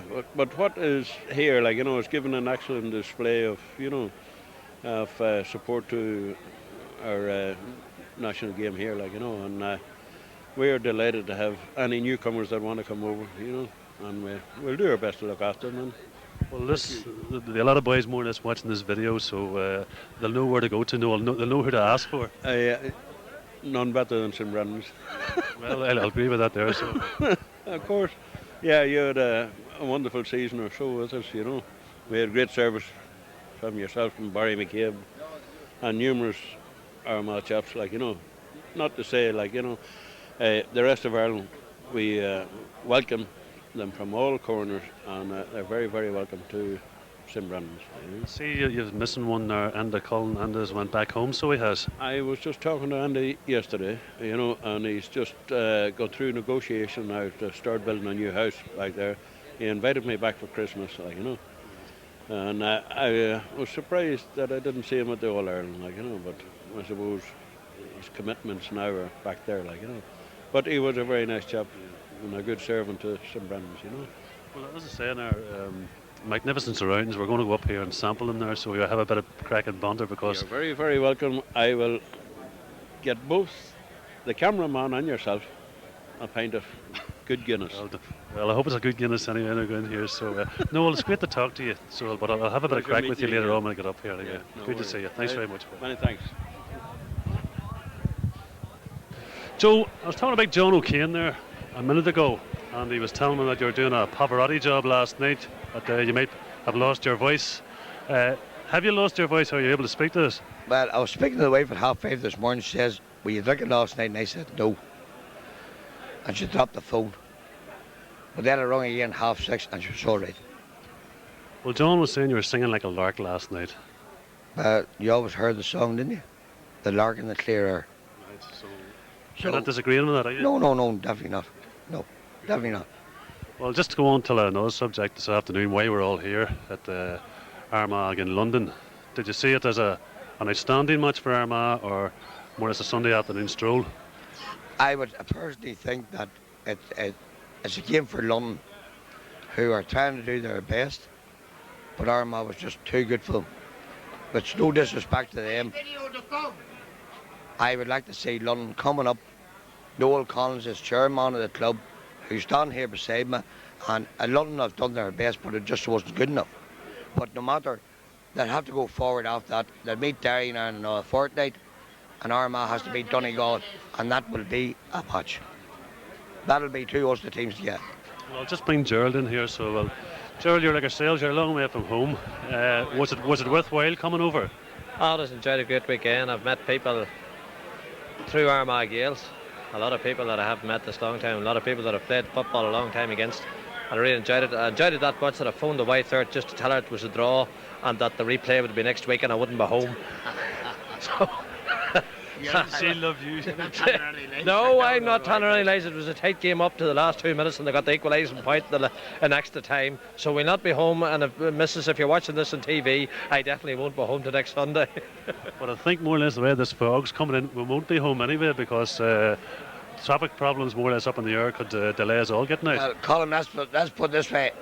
Mr. Paul Donnelly will have to pay the extra 2 flights because I don't think I get home anyway on Monday anyway. Well, that's the second excuse, Joe. Well, number one, Paul is going to have to pay for the rest because we have been asked over here, our flight and all is booked, 2 nice bed and breakfast, then they give us a continental breakfast, so therefore Mr. Donnelly has to do it. And if we go back home to Ireland, as we call it, we're only over here, like now, a couple of mile, Paul Donnelly has to sell 3 brandies and 3 pints, and I'll be satisfied with fish and chips along with, right? Well, Gerald, did it take much organising? This trip has been organised, what, how long now? Trip has been organised. Well, for me personally, like I play a bit of down music there, and I was away on the Friday and Saturday night. And only for Paul, I wouldn't have got over here. He happened to be able to rearrange the flight for me so that I could get on a Sunday morning, and I was able to take the young boy for him. And I personally would like to thank him for that, and hope someday I get round to paying him, which is even more than that. But no, I really enjoyed it. Whether it's a stroll in the park or whether it's not, I suppose, as Joe says there is right. It's good to see London getting at the team where obviously the difference is the 2 teams. Armagh probably have a very, very professional approach to it at the moment. They're very fit and they look well. And we can't really say too much till we see what they'll do against Donegal and Derry, and then maybe we can speak that bit louder or quieter, whichever the case may be. But all in all, to tell you the truth, this is what the football's all about. This is the crack. The good thing what Paul's after saying, Mr. Donnelly must be appreciated for what he has done, and his travel. This thing has gone on now 6 weeks, and we as George said, on behalf of him and behalf of myself, we have to thank Weasel, and I can tell you that he is a Weasel, all right. And I'm not going to say too much more about it, like but. As long as you give me 2 brandies, 2 pints, I'd not open my mouth any longer. Colin there coming through the gate, he says, I've seen men here wouldn't even pay into the athletic grounds. and the beauty about it, I have been here and only here from 20 past 10 this morning, and everybody I met, they've been out of Armagh for 30 years, and they said to me, Joe Hullan. So I said, right, get rid of fucking Tony Blair, I'll take over the country, right? You can put that in video, all right, okay. Well, when the people see this back home, they'll more or less maybe put you up for president, Joe, instead of Mary McAleese. McAleese has got it, but I'll tell you one thing, when Hooley scores the way he scored today, he's going to be king of the tops. Well, I tell you, he's looking well now. He's getting his old appetite back for the game. Against Antrim, he played well. He came off in the later stages of it. There today, give young Lahern a bit of a chance. He's starting to look sharp. Maybe he has that bite between his teeth again. He has. There's no doubt about it. He has got a rebite because he's not living in my house now any longer. He's getting married in April. His daddy has to put over the wedding. We'll have to give him the duck eggs. So, well, it's part of doing good, isn't it? Well, April's a long way away, Joe. Gerald, for the future of Armagh, we haven't won a championship since 1982. We've appeared in a couple of National League finals. Armagh, supporters as well, they do need a win, a major championship win. Can you see it next year? I can't say that. I think they have a very strong squad, and I think that hopefully the squad will even be strengthened even more. Not so much the team, but even I'd say the overall squad should be strengthened. I do say it. I think that we have one of the best midfields since maybe the time of yourself there, Colin, and a few. And we have a strong midfield, and we do need that, and a powerhouse of a midfield, and a moving forward. Again, I'll reserve my total judgment. I'll see us against tougher opposition, but definitely I feel we need a good run in the championship. I feel not only do we need a good run, hopefully we'd win the championship, but certainly we need a run in the championship, because this team has, I feel, the bones of making something that'll take maybe the Anglo-Celt Cup back to Armagh for the first time in 15 years or 16 years as it'll be this time. And I feel the bones of the team is there, and we've got to hold our heads together and go for it. The attitude's right. I think the attitude's right in the team. It's the best attitude I've seen in an Armagh team in a long time, and I think Brian and the two Brians are part and parcel of that. And it's great to see over the 800 to 1,000 Armagh supporters over here today. And we're not all stupid. We don't all throw money away. And a lot of us have that belief in the team. And I hope that they reciprocate that belief in us, that we have in them, that they can do something for the first time in 16 years. Please God they will. Even, we need a title of some sort. Even, people are talking about national leagues and this and that and there. At the moment we'd settle for anything. To tell you the truth, we'd settle for anything. You not think, Jared, that we need to have our county board would need to come to a compromise with Crossman Lane before we can go any further, because I think that's leading to a very difficult stage within our. It happened Mullabone, it happened Cross last year. Now we're going to the nitty-gritty of it. If our county board doesn't take a stand, we're going to be shut down before we're finished. I'm not fully aware of the Crossman Lane situation. Nah, mate. And I'm sure that there are those in a better position to talk about it than me, and I wouldn't count on it. All I'm saying is that we do have the footballers in the county, and it's an awful pity for like myself and thousands of us to come over here and to go everywhere, to go to Westmeath, which we will in the coming weeks, to go to follow Armagh everywhere. And it would be an awful shame that we don't field what is the best team in the county, whether that be with Cross or with whatever people feel. That's what the management job is. But I would certainly hope that we don't get this silly situation. And I can only speak for thousands of supporters that I know who would feel the exact same. And that we must feel the best. We must be a united county, and we must feel the best team. And whatever difficulties there are, and I don't know what they are because I'm not into the scene, but whatever difficulties it is with Crossman Lane, that please God, if there are, and I don't know, but that they will be resolved, and that we will get the best Armagh team, because for God's sake, boys, catch yourselves on. We do have the team, we do have the players. It's time that we really made the move and done it. Other teams with lesser strength than us have done it. Yeah, but we need the county chairman and the county board behind us to make sure that we're not going to let Cross overrule the situation. No. This is the problem that we're getting into now. We're getting into the nitty-gritty thing. And I would hope I'm standing here as an individual who has paid over here, coming over here and meeting friends. We need the Crossman Lane players as much as the Crossman Lane players need us. And we need our county chairman to have balls to stand up to them. Well, I would count myself just an ordinary supporter, an ordinary Saltdown supporter who's followed Armagh, and I was very lucky in the earlier years in my career to play for Armagh. But to follow Armagh all a lifetime, and will continue to do so. But certainly I would hope that that if there is some silly nonsense going on, that certainly the county board and the Crossman Lane would get their act together and get it sorted out. And you're speaking for the I can only say majority. that I'm speaking for the majority of people who aren't party to this thing. Sometimes we tend to hold very parochial views. The strength of the GAA sometimes is that it's a parochial organisation. Sometimes it's also a great weakness, and let's hope that weakness doesn't come through in our Armagh County team.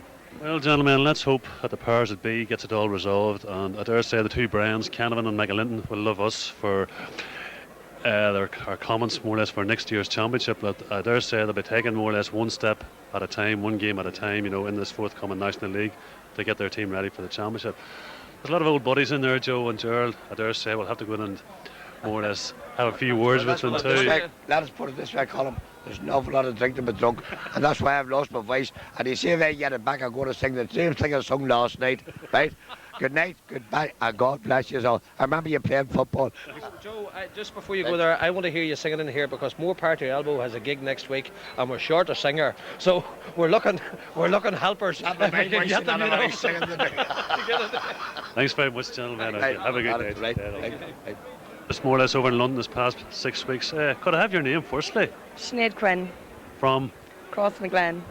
Sinead, what are you doing over here? Are you just working, or what's the story? I'm at college at the moment. What college? University of North London. So, are you far away from Ruislip here? Well, yes, I'm a brief, but I'm living up in Kilburn, so it's about 40 minutes, 50 minutes travel down. It's not that far in London, but it'd be far enough at home, like. So I'm just wondering now, this Armagh shirt you've on you, who does it belong to? It's my own. Right. It's an Ale one, but, you know, I'm an Ale supporter. Have you any brothers or sisters back home that played with Armagh or what? No, I have a sister that plays for Crossmaglen Rangers ladies football team, but none of them played for Armagh. So you made your way down today from Kilburn to support your home county? I did, yes. And what did you think of the game itself? I thought it was a great game. Well, obviously when I'm over here, I would support, you know, the GAA clubs in London, but I have my roots at home. I would come to support Armagh today, playing against London. I'm only over here 6 weeks, but I would support Armagh all the time. It's my home county and that's where I'm from, so. You say you're here 6 weeks. How long do you intend to be till your term in college is finished? Well, I'm here for 3 months and that's all I'm staying. Are you getting homesick already? Yes, definitely. Have you other friends over with you or what?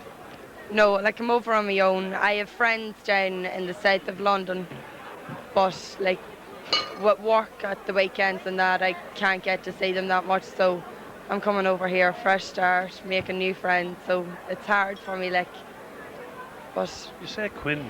Yeah. I knew a Paddy Quinn type of thing in from Crossmaglen. Any relation at all? Everyone knows Paddy Quinn.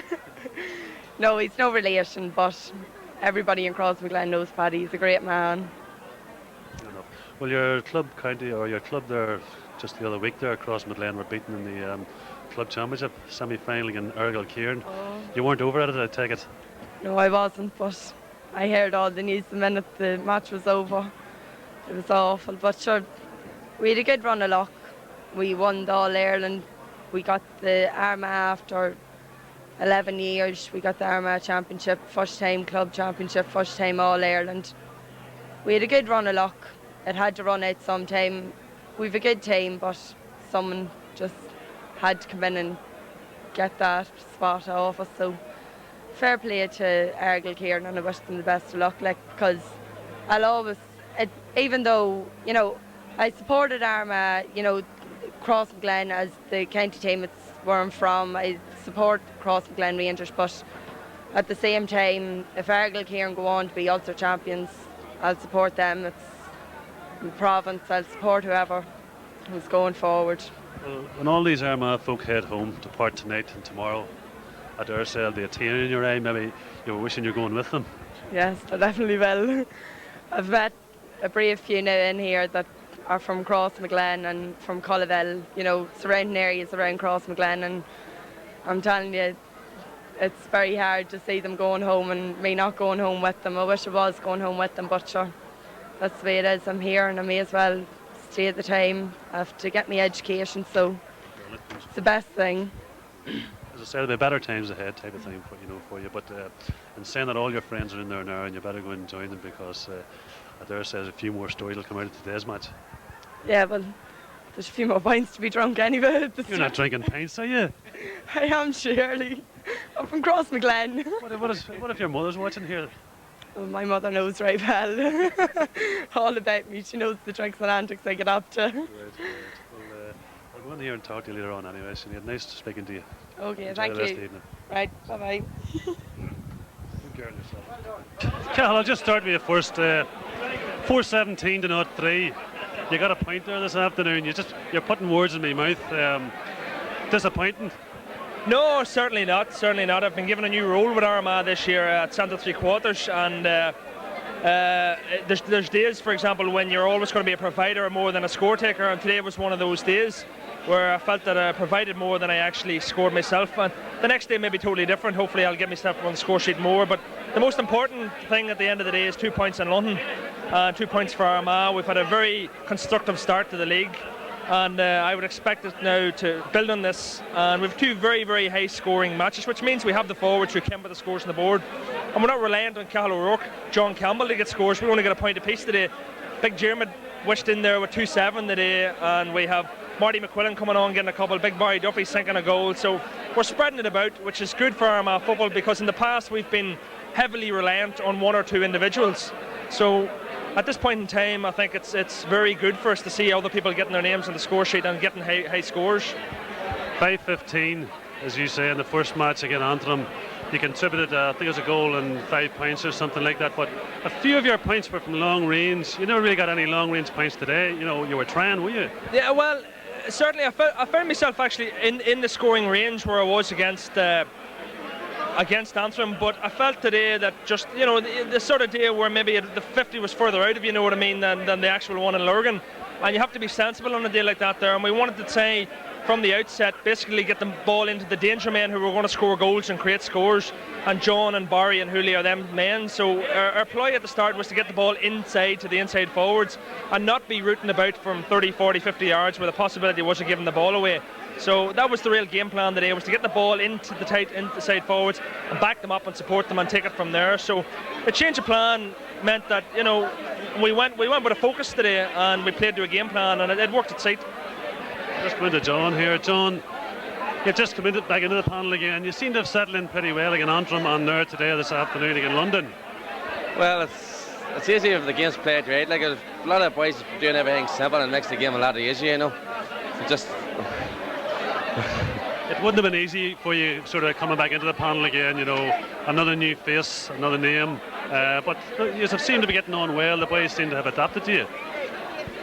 Well, everybody knows what way I play, so and everybody just does everything simple to them. I'm trying to give it to me early and then work from there. Like the way Carrie play with Cal and Manor, like, and we know our game. I play with Dermot with club, like, and everything's just dwelling at the minute. Hopefully it'll go on, like, hopefully. Well, the next big match will be in a fortnight's time against Donegal, Cahill. It won't be as simple as that there. Certainly not. No, Donegal had a fine win over Derry today, but this is, you know, we feel that we are capable of winning, or let's put it more simply, being up there in National League titles and All-Ireland titles. And if we're going to prove ourselves and we're going to be good enough, then you've got to test yourself against the best opposition in the country.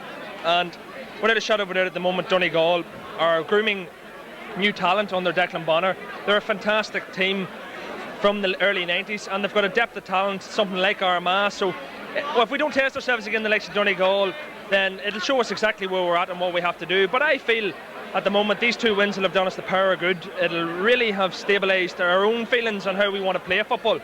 And, you know, everything seems at the minute to be just coming right. Morale's right in the panel, and we just seem to be gelling, as John says, at this point in time. But the test is in 2 weeks' time against Donegal. They're in the higher echelons of county football, not like Antrim and London. So that's where we want to be. So this is the test that's going to prove it. The acid test will be in 2 weeks' time. John, as I said, Cal, the Donegal match, you know, it is a big game for you. It's in Armagh, your own backyard type of thing, and then Westmeath before Christmas. Is the leagues all set out for you, or are you just taking each game as it comes? No, we're set ourselves. Our sights is for 8 points before Christmas, and hopefully the team can get that. And I can't see no problems with the way we're playing at the minute. We can go on and beat Donegal and Westmeath and hopefully have the 8 points for Christmas, and then we can dwell on that after Christmas, where more competitive games are coming in, you know. So just hope we can continue our good work. Like, your clubmate Dermot Marsden and yourself seem to be combining well together. Okay, you have been together with the clans of this past number of years, so you know each other's play. How big of influence is Dermot? He's a treat to play with, an excellent player, and just makes everything look simple. Just makes space for you, and he's running off the ball is superb. And he's just one of them players. He's an individual. People reckon he's just an individual, but he's more a team player now than he ever was, I think. And he's a great asset to the county, like he is, and towards me as well, personally. And the two of us work very well together. Your captain, Jarlath Burns, Cahill, how big of an influence is he in the team? Jarlath has had probably, in all fairness, the best championship match any individual player had against Tyrone. And from that game, Jarlath's confidence has gone through the roof. and basically he's exuding that confidence to the rest of us in his play. He knows his function within the team. I think that's what's important at the minute. We all know our functions within the team, and Jarlath is just playing with a degree of confidence at the minute which nobody else in Ireland has at this point in time. His ability to win the ball around the middle of the field, as you'll well know, Colin, is crucial, and when Jarlath is in the form he's in at the minute, securing possession first and laying it off to Soupy here and to Jermid and to myself and maybe Hooley and Barry, then we're always going to be in with a chance. Possession's the name of the game. Jarlath gets it to us, and it's up to us. Pressure's on up front for us boys to make sure that we make the most of it. But at the moment, Jarlath deserves a lot of praise. He's captaining the team, which is never easy. It's never easy to captain a team, I feel, and play really well at the same time. It's always been an albatross, I think, around a lot of Armagh captains' necks. But Jarlath is coping better than any captain I've played with in the Armagh panel. So his experience and his know-how, and it's just his general personality within the panel and the squad makes him an ideal captain. Well, gentlemen, I must say, you dress well for after a match. Is there something on the cards tonight that we should know? No. I'm getting drunk.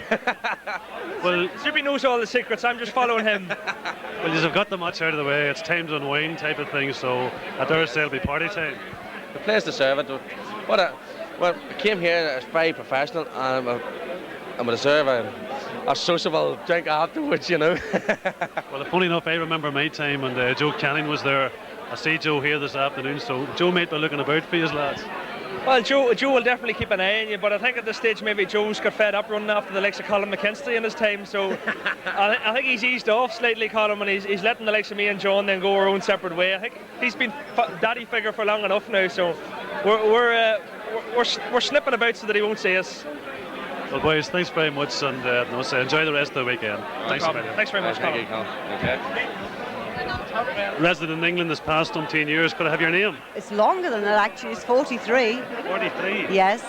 My name is Edith Frankie, and I used to be Murphy from Armagh, and it's the first match I've ever been to, and I'm happy to say that they won.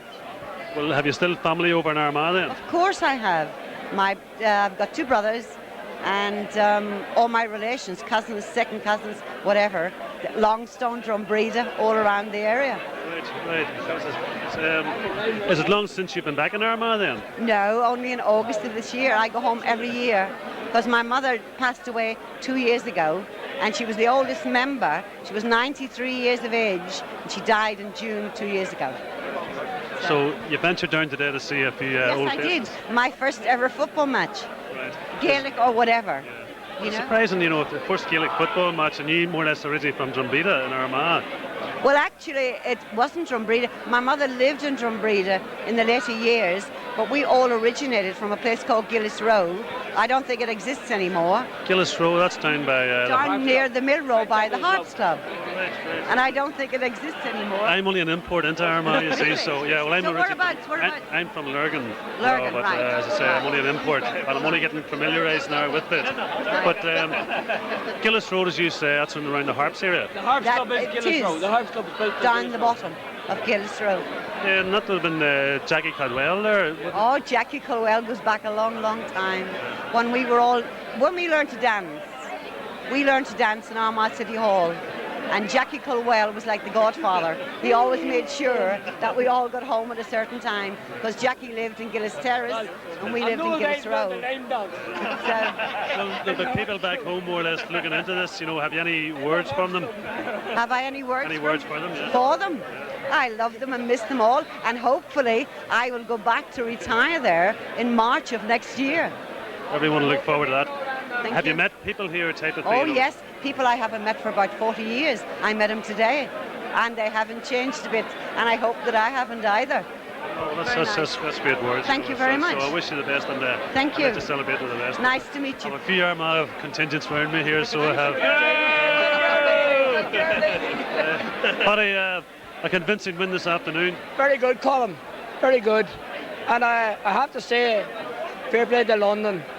Give them all the encouragement going. They're doing well. It's party time, boys. The festivities has started. Party started Friday nights with us. If you want to next Friday night, no. I just like to say fair play to London and thanks for a good game. Well, just looking there, the fog is coming down, Paddy. Just like to say a few words. John Dange, you missed a great week against me. I would say fair play to London. Keep up the good work. They're doing a good job for Gaelic over here. No matter what. No matter what. He's from Cork, is he? As a GA fan, no matter what they get beat by, keep up the good work. Well, there's not more we can say, only that there, but... I just like to say there's a bad write-up about London in the paper last week, the week before. And it's not from all the Armagh people, it was only the man that did it, and we don't stand by him at all whatsoever. Well done. Well, boys, enjoy the rest of the weekend. I dare say there'll be a few hits, but have a good time. Thanks, Billy.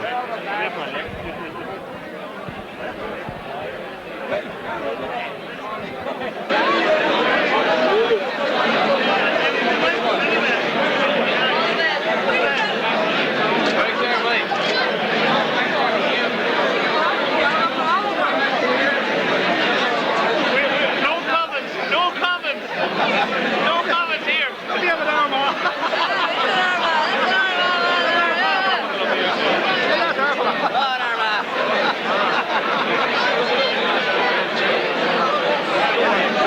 We have to get out.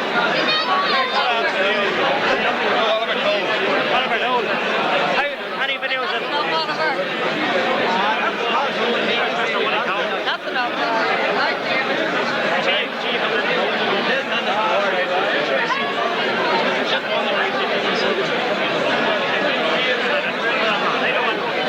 I already got one of your videos.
Make sure you get the coffee whistle.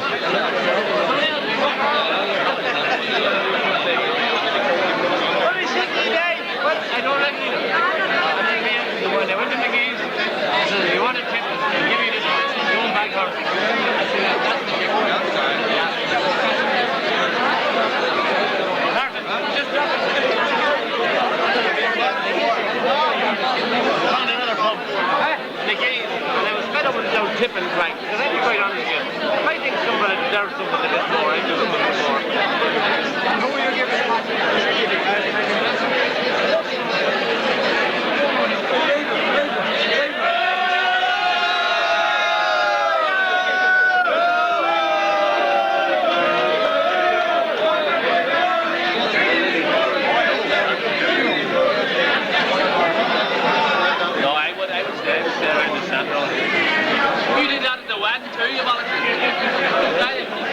That's vigilante there, vigilante. I don't know what that, but it was this time of year. I mean, obviously not that, not that sharp or whatever. But I don't know if I was sticking in there before.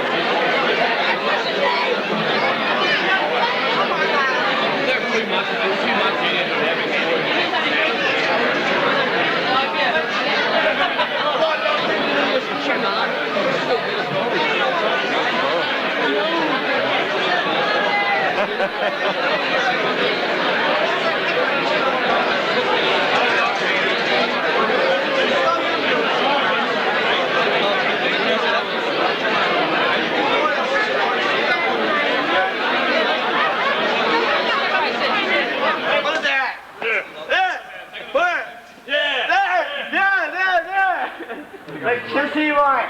I remember here a cut of 1 minute. Get off it. Hello? Come on, get off it. Come on.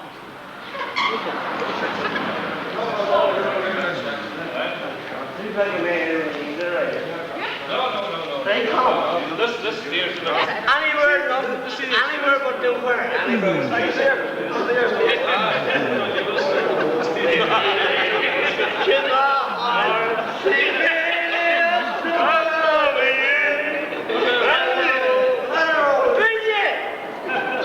Armagh here, Armagh there, Armagh every. Sunday, you're not first.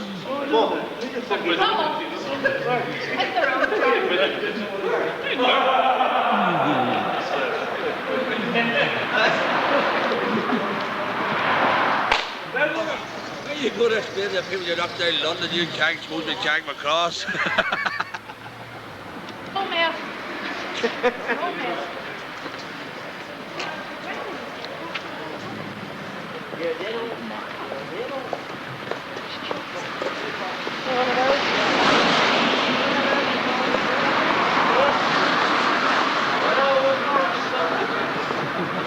Hello! Happy birthday. Happy birthday to you. Whose birthday is it? Is it your birthday? If you're born. You're dead, you're born. On the highway.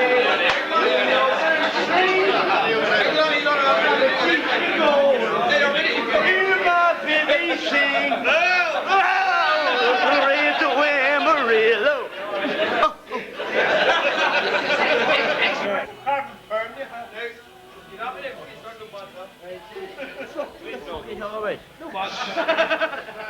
So here we're back in more or less Earl's Court in the Paragon Hotel after Armagh's victorious win over London this afternoon. Just a few of our friends just unwinding here before they depart tomorrow afternoon till Ireland. One of the people that was here this afternoon was Malachi, well, let's say Gaddafi, but Malachi, a favourable weekend had be yourself and a lot of your friends, I presume. That's correct, Colin. I was there and I never seen the football kick yet.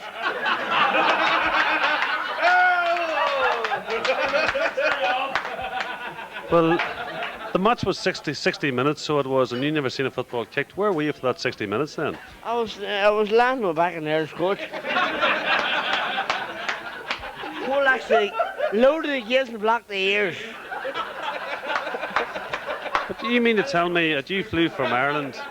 You came from Ireland to London here for the weekend and hoping to see a lot of your favourite sons playing football this afternoon up in Ruislip, but you never went to see them.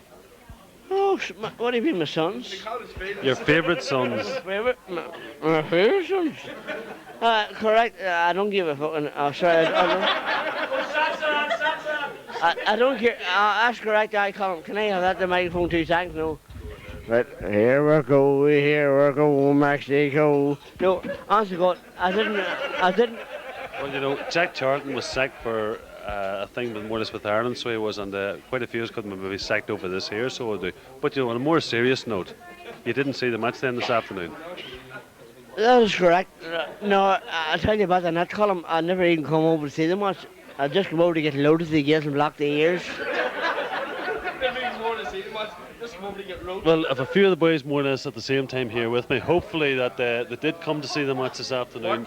Martin, did you see it? I did, yes. Well, what did you think? It was very good. No contest. It was no contest from the word go out the first five or 6 minutes. 7 minutes, no problem.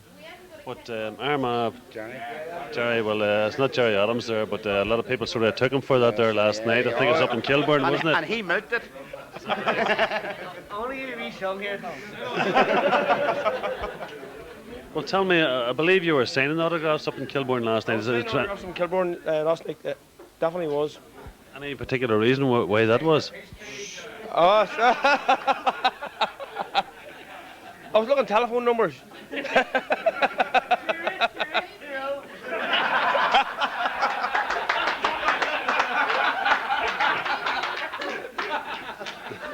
More fighting for the king. There's no answer to that, is there? No. But getting away from that there, we'll go on to Paul here in a moment, so will we. But, back-to-back wins for Armagh. Another big particular game coming off. And Wasn't there 2 wins in the sky, was there? Well, back-to-back wins. Yeah. Well, 2 true, but in saying that there, 2 weaker teams that were played, in particular Antrim and London. Like, London really, they were in a different league altogether, weren't they? Yeah, about Division F. Right. I'll head over here to Paul. So, well, Paul, you were one of the organisers here with all this trip down to the Paragon, which we're in this evening. I'll get here very close to you. Paul and Molly Tom's excursion, more or less, from Armagh till the Paragon, and from where, John?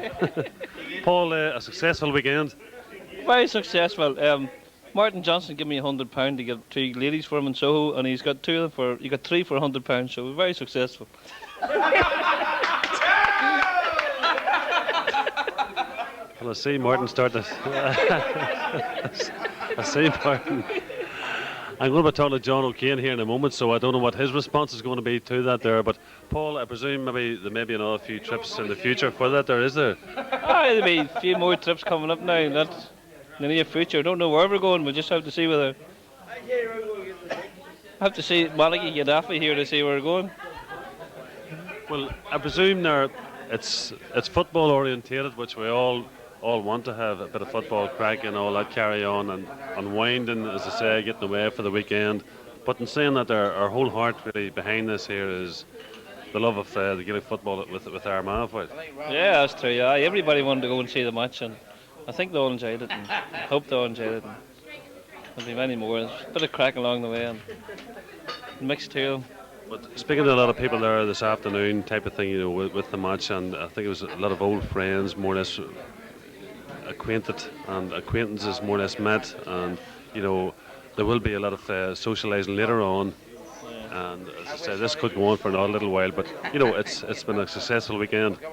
Yeah, it's been very successful. There's a lot of the lads met their mates that they haven't seen for 10, 20 years there, and they're all happy to meet them all again. And I'm sure they'll be writing letters and phoning each other from now on. So I think it's time to go over to John and Kane. Well, I'll nip over to John in a minute, but Monday morning draws near, and we're all going to depart, type of thing, from this island. And hopefully, as I say, there will be a few people more or less travel back over to Ireland. I'll nip John has just disappeared, so he has. But I'll see Mickey McGinn over here. I'll maybe have a quick Mickey's word with man Mickey. If Oliver can follow me, Mickey. Get off you the star now. Well, Mickey, a successful weekend. As just said, talking to Paul there, some winding time and getting preparing time more or less for going back on tomorrow. But has it been good for you? I enjoyed it, Colin. It was great. It was good. I think everybody has enjoyed it. Sure, it's a bit of a change, isn't it? It is a bit of a change, more or less, as we're sort of coming over here to meet our exiles, more or less the guys that have sort of played Gaelic football over here, coming back from Ireland, and a successful weekend, more or less, for the Armagh footballers. But there's bigger things ahead. Hopefully, what we are pinning our hopes on, the next match is again Donegal. I think it's been more or less led to Lurgan, so it has been. So I presume Lurgan's only a few miles down from Armagh, so you'll be there. Oh, we'll have to go now, Colin. I hope the bandwagon keeps going and we can lift Ulster next year and maybe Sam. That would be the main objective of the whole thing, wouldn't it? Well, tell me, have you met anyone special over here over the weekend? Oh, just Gaddafi. It's not Fidel Gaddafi, is it? That's him. No, I think everybody's been special here this weekend. It's been a good time and great bit of crack, and that's what it's all about. I'll just slip out across the road here. All right, John O'Kane has just arrived in here. John, you've just more or less slipped in here, so you have, a good weekend. You're just more or less relaxing here, so you're. Very enjoyment. So it was very enjoyment. Just relaxing now and taking the last course to get home. So we are. We're just taking it easy. So we are. We had a rough time. The flight was very mild. I thought the flight was was brilliant. So it was. We had a rough time drinking about and messing about and going up through tubes and up through them stairs and everything. But otherwise, we're just relaxing now and just unwinding just to get there. Well, tell me, is there any one thing that sort of stood in your mind over the weekend that you've really enjoyed? Well, I was interviewed by an all-time great, and it's stuck in my mind. It was an honour to be interviewed by a man of Colin McJusty, and it was an honour, so it was. John, you're very generous, more in your comments, but I'm trying to sort of pick your brains here. There must have been something over the weekend that is, tickled something anyway. Yeah, I thought it was very good to go down to St Brandon's Club down in London here, so it was. I thought it was very good to meet a lot of people that have been from Armagh for years over here, and it's people that live beside me, and I had never seen them for 25 years, and I thought it was very good to meet them again. And it's always good to realise that people's away from home and to realise they're still where their roots is in Armagh. They come over to meet us there too, so they thought it was great, and it's a great occasion for Armagh to play in London. It's a great experience for us, so it is, to be here, and we're glad to be here, and hope we will be back in Croke Park, and I hope it's London we're playing. Well, I think those are the inspirational words I was trying to get more or less off you, John, because speaking to a lot of the boys here, they had a good weekend, as I said, but the thing is, all good weekends must come to an end and back to work more or less tomorrow. Let's hope now, as I say, the Donegal match coming up with 4 points leading into that there, and Donegal now will be a big tester whether Armagh is capable of big things or not. Well, do you see, it gets tougher as it goes along from now. We had 2 easy matches, so we had Column. We played Antrim, we played London. There wasn't big opposition. We can't really judge yet. But from now on, we're going into the Donegal, the Derrys, and the Meads, and we're getting it tough from here on out, But the potential at the moment does look good. It does look good if we can blend the team together and get a wee bit of commitment and dedication and no disputes, no nothing. I think with the potentials there, they're a young team. Remember we're in the 92 All-Ireland minor final, and we were robbed that day, so we were, and circumstances. Different circumstances, but we'll not use the word rob, we'll not use the word, but we beat, but them lads is bound to be coming through now. Like we have the Dermot Morrisons and them, they're great lads, and they're bound to be Column Blayton in there, and it's just about the time of the year, the year's on, and all going well, and a bit of luck. You need a bit of luck at every sport, and we get that bit of luck, and the help of God, we will get there to the top. Speaking to John Campbell earlier on there, and I was asking him about Dermot Marsden. Like, Marsden seems to be a key figure type of thing, in the Armagh attack, and Campbell has just more or less just been introduced. Here's Joe Houlihan just sort of stepping in. Come on in here, Joe, for a moment or two. You've just arrived in. I'll speak to you later on. But Marsden is a big thorn in any team's defence, and Campbell now just more or less introduced into the Armagh attack as well. The two of them combine well together, so they do. The two of them does combine today. There's one time today in particular, I noticed Dermot Morrison up in the half-back line, getting the ball and running down and actually distributed to John Rowdy or something, not too sure he gave it to, but was at the finish of it again, is very fit and determination. And John Campbell was also running free, shouting for the ball. They're blending in very well, the young fellas, and we have the bit of experience of the Gerald Hoolans there and the Martin McQuillans, and you need experience along with the blend the young fellas in column too, and I think, but as I say, with a bit of luck, maybe we will get there. The cycle's bound to turn. It's near Armagh's turn, so it is. It has to turn.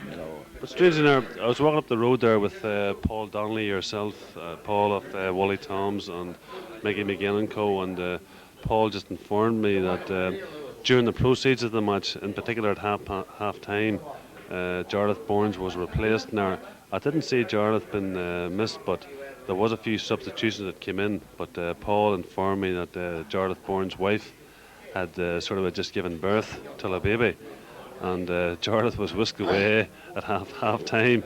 Did you know about that incident, did you? Well, funny enough, Vicky McGinn was standing beside me, and I says to Vicky McGinn, the midfield has sort of stopped a wee bit here, what has happened to Jarlath Boards, but I didn't know what had happened to her, and I hope the wife and the child and all is doing well. I hope everything's all right for them. And I thought it was because we were playing London, and it was that wee bit easier that we were giving the young fellas a run out, but I found out later that Jarlath's wife had a child. Let's hope it's a wee boy anyway. Maybe for the and maybe he might play for Pierce Oaks. I couldn't see that, John, so I couldn't.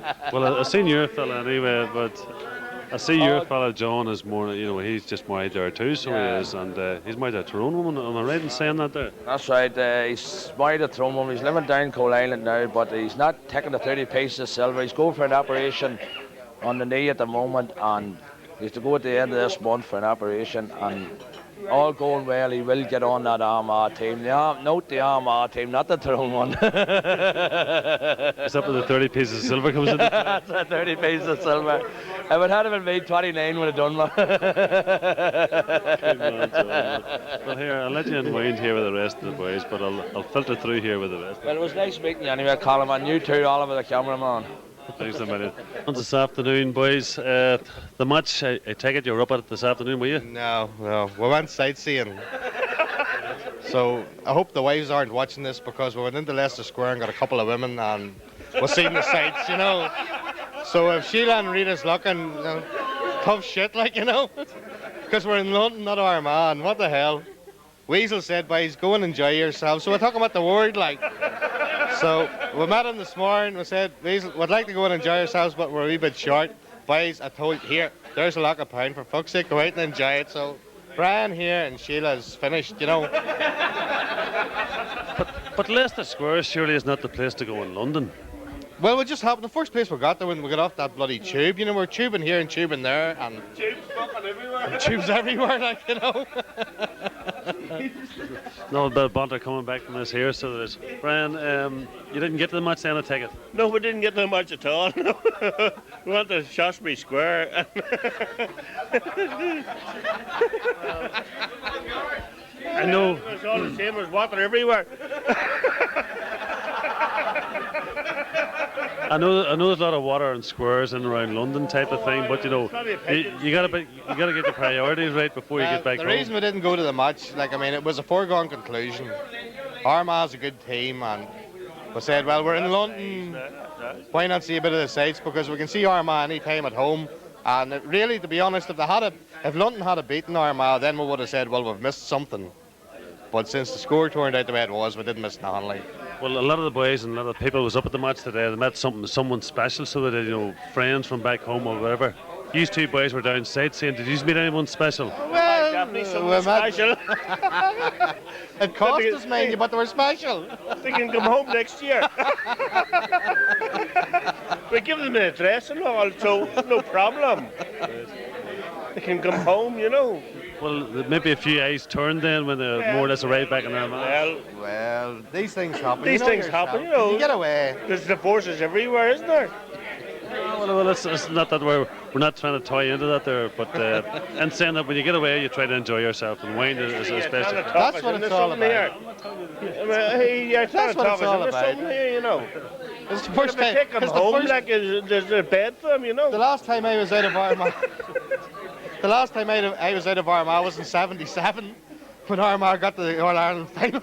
And look what happened then. Divorces then, so it was. But as I say, we still have a long time to go. A lot of bit of carry on tonight, I presume, and tomorrow we all depart. It was great night. The night's only starting. A great weekend. It was, and I would like to thank Weasel there for giving us the opportunity to come here, because if he hadn't have organised it, we wouldn't have been here. We need to thank somebody. Spurs won, didn't they? No, they didn't. They were beat again. Man United 6-0 again. unbelievable. Tell me, this man you call Weasel, and Paul, I presume it is. That's Paul, yeah. Where does he get that name from? Good organiser. 100%. He organises the things and only farm like, but always sitting in Armagh at night. Nobody would get You know. nowhere. So fair play, like. Well, I have a young couple over here sitting there, very conservatory looking type of thing, you know, probably all in love or whatever, but I'll just have a quick word with them too.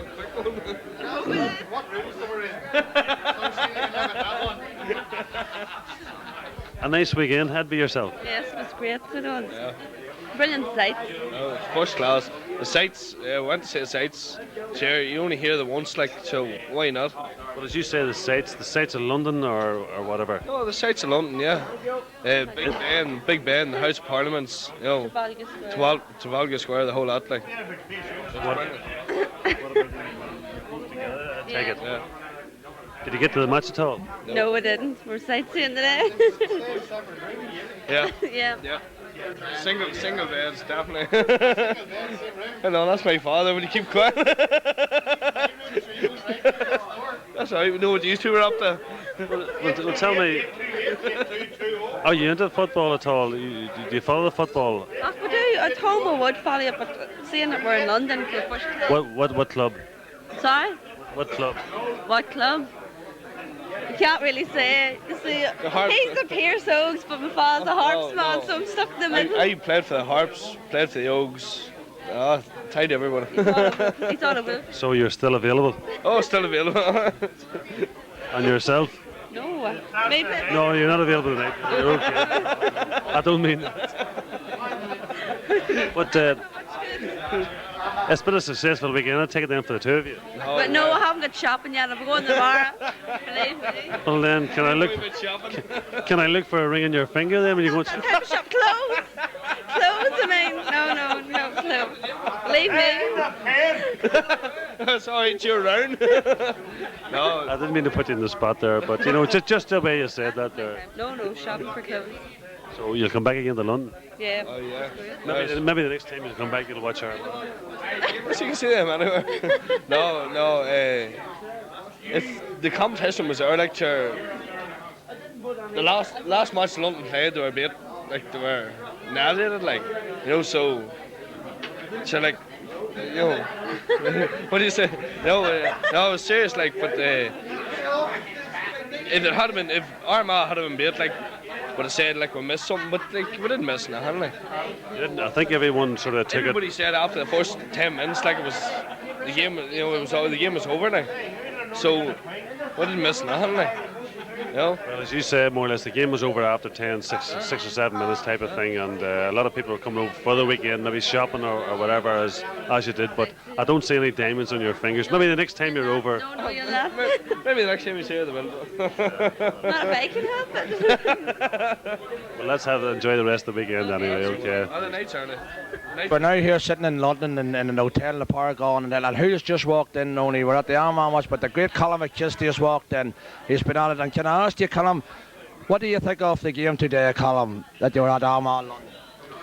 Well, John, looking at the game today, this afternoon, it was disappointing probably maybe for any of the exiles that had been there, you know, in the London behalf, because Armagh, they came, they conquered, and they went away with a convincing win, but they didn't gain anything from it. You know, they're hoping to go out and experiment maybe, you know, with London, but in saying that, they went away with a very, very easy win, and I dare say, like, London now will go away and sort of scratch their head and say, listen, what has happened here?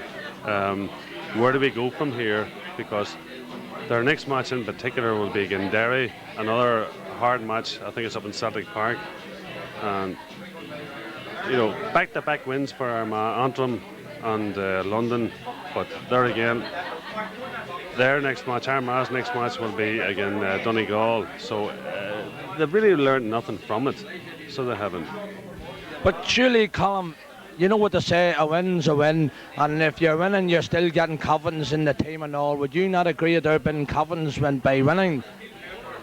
Well, a win brings confidence surely within the team, and a lot of the players that hadn't been scoring maybe last year Well, in particular, their Cahill O'Rourke, I'm only singling out Cahill, but because Cahill, okay, again, Antrum's Cahill had scored, I think it was a goal and 6 points. But this afternoon, now Cahill scored only 1 point, where in contrast, Dermot Marsden scored a point against Antrim, and today he came out top scorer with 2 goals, and I think it was about 4 points. So it's not significant type of thing, you know, within them. At least everyone is scoring on a regular basis. But the crunch will come again Donegal and Westmeath just before Christmas.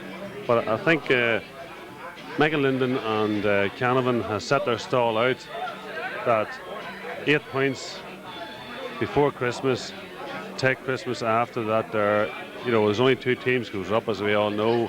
The first and second team goes through the later stages of the National League. So it's as simple as that. There, what they want to do is have 8 points going into the break. Well, Colin, as a former player, I noticed that the Armagh team, their legs was a bit heavier today than they have been past years. Do you think that they're doing more building around their legs? It seems to be for strength this year, a bit too, or something to do. Would you agree with that? Or? Well, the early start of the league now, most of them players have all come out of just championship games, league games within their clubs. Now they're getting back into the nitty-gritty type of thing of the National League county-wise. So the county takes a toll on the players, and a lot of the players would maybe like to unwind a little bit coming up to Christmas. You know, they're all single men, they're all single guys. They could be chasing this, chasing that, as we all know, John. And we like to unwind a little bit. But in saying that, it takes a hell of a lot. It takes dedication. And maybe the 2 brands has sort of taken them a wee bit lightly coming into the winter months, trying to groom them well. They have been training pretty hard. But as I say, you know, the 2 boys, Brian McGlynn and Brian Canavan, will be more or less, their aims could be set for next year's championship. So they'll take it nice and steady coming through the league. I hope, Colin, when you made chasing this and chasing that, I hope you made chasing the football, you know, and I know what you mean, it's just growing up life. But we'll not answer that question anyway, Colin. We'll not get into that, so that's cut there. But I'll ask you a very important question. Do you think that there is potential, like Colin, you're the last captain of Armagh to lift the Anglo-Sal Cup, and I know within your heart you're a genuine man and you want to see somebody else lifting it and other than yourself. You wanted one sooner, if you know what I'm getting at, more than later than so. You want to see more Armagh men. I know it's an honour for you, but I'm going to ask you a question. Do you think within the next 3 or 4 years that Armagh can even get a National League that would do that? We have been there, we've done it, we haven't got the T-shirt as such, if you know, Colin, if you know what I'm getting at. Would it be an awkward question or what? Well, 1982 is a long time. It's 15 years now since Armagh last won the championship, since I last lifted that Anglo-Cell Cup, and I remember that day particularly well. But that was the year I retired, and I sort of came back in '84 with Father Sean Haggerty. But there has been a couple of championship finals, defeat finals, a couple of finals in national leagues, defeat once again, and the Armagh players, the Armagh supporters in particular, and Armagh in general needs a lift. And this team had been going together now this past couple of years, and as Cahill O'Rourke and Kieran McGeaney said, they're gelling well this year and this past year. And I reckon that there is a sense that Armagh can go. Armagh, can look not only for, hopefully for an Ulster Championship, but they must take one match at a time. They play the winners of Down and Tyrone in the Championship. And when you look at last year's All-Ireland, or this year's All-Ireland, Kerry won it. A mediocre All-Ireland final against Mayo, but there's one man stood out, was Maurice Fitzgerald.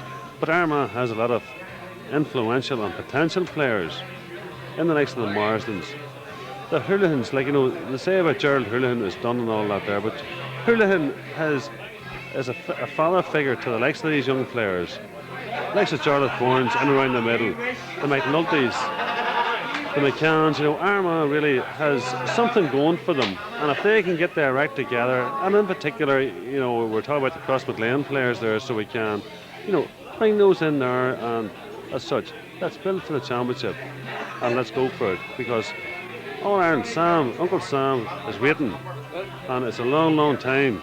He has never been in Armagh, but the first time he comes to Armagh, it'll be lovely. Colin, the Cross-McLean boys you just mentioned there, the Cross-McLean boys, are they taking a break to Christmas? There's a lot of talk going about that they need a rest, that they've been a long campaign over 2 years and all. Do you think they're taking a break, or is this Armagh team that good that the Cross-McLean men can't get on it?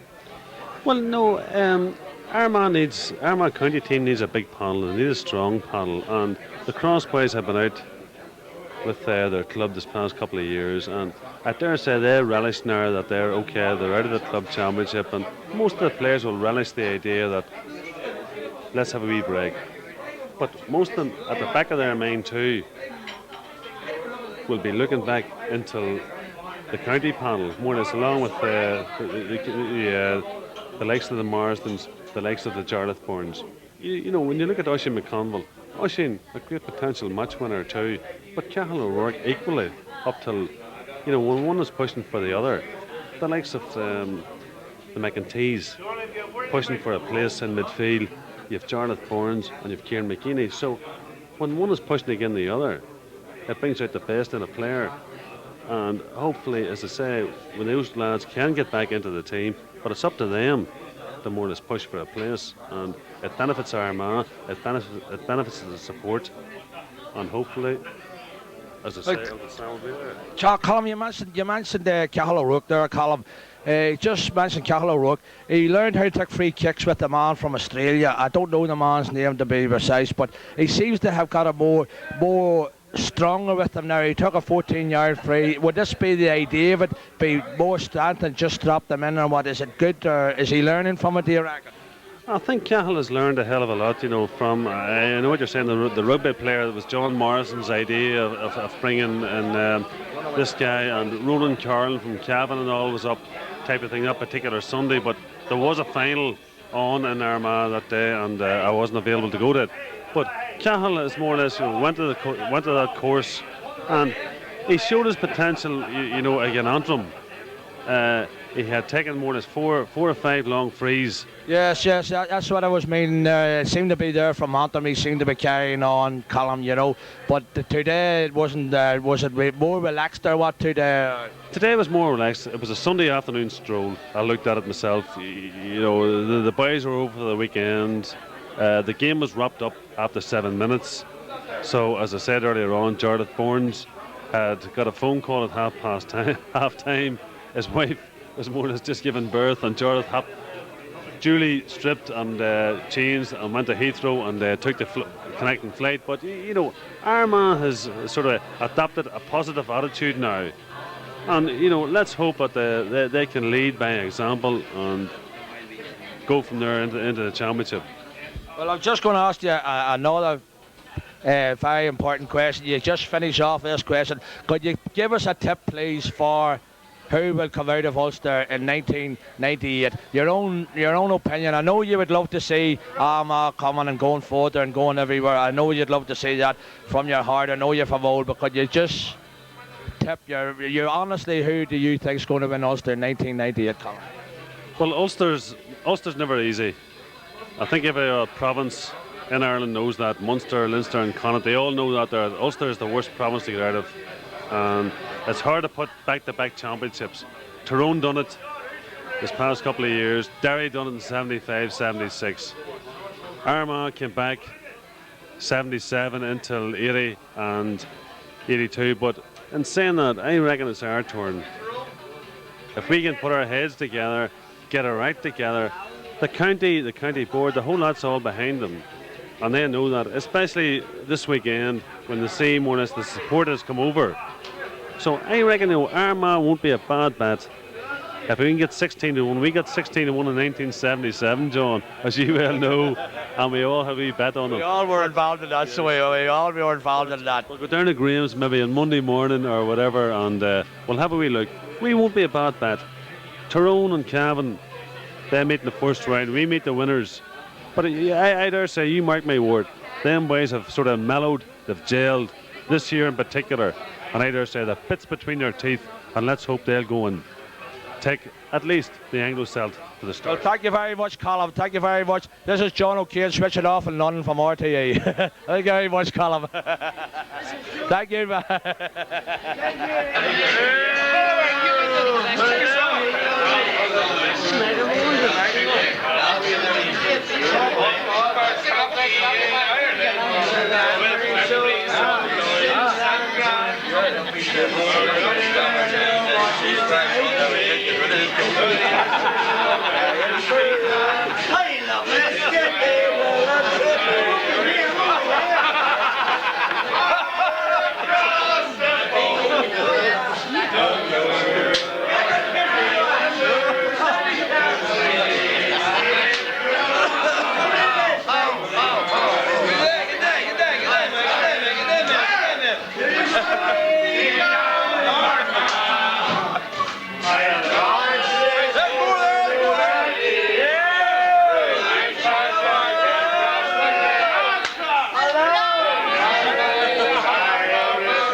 You pick me up.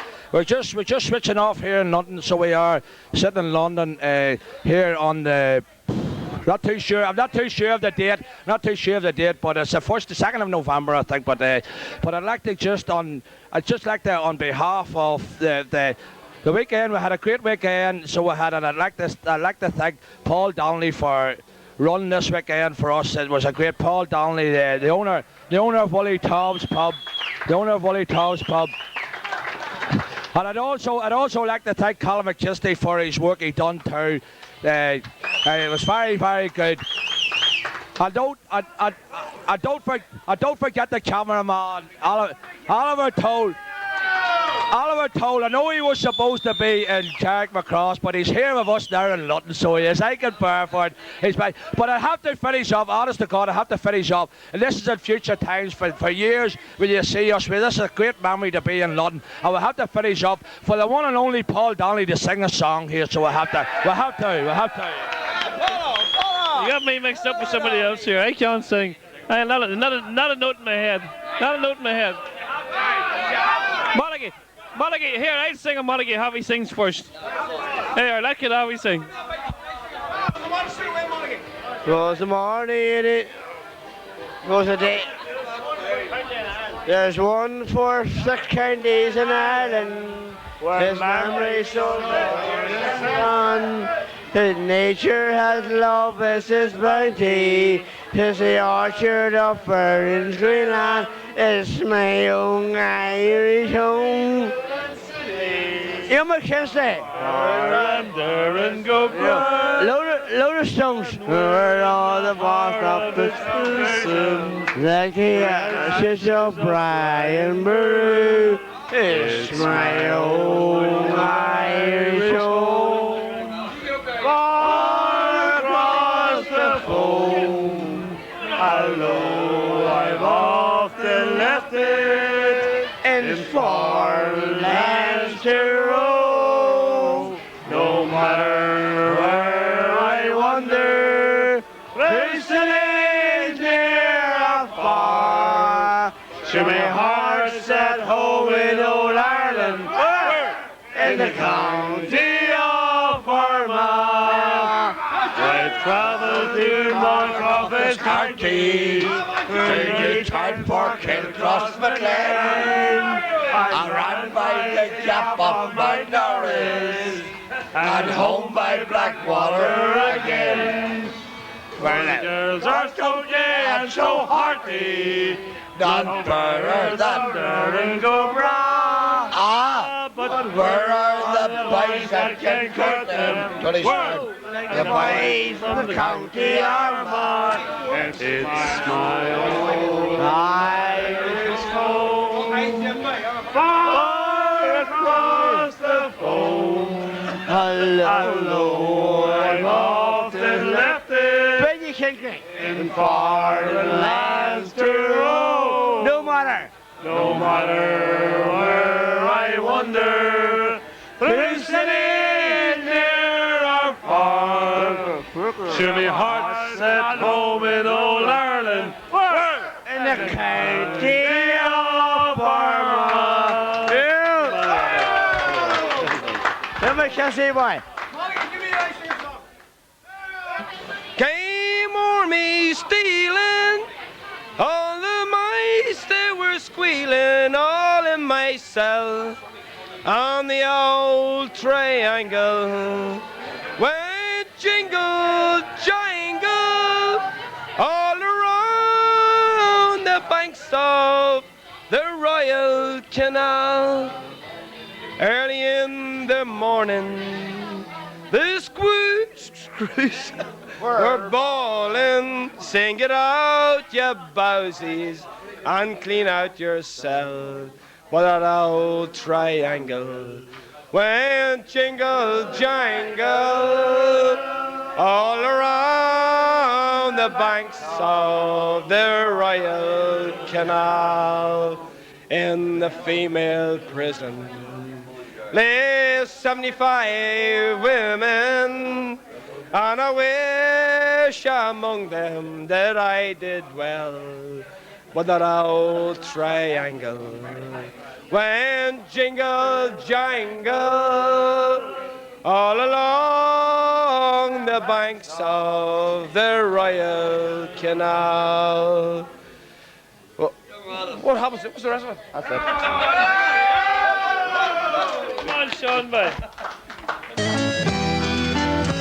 There's one fair county in Ireland with memories so glorious and grand, where nature has lavished its bounty. It's the orchard of Erin's green land. I love its cathedral city, once founded by Patrick so true. And there in the heart of its bosom are the ashes of Brian Brew. It's my own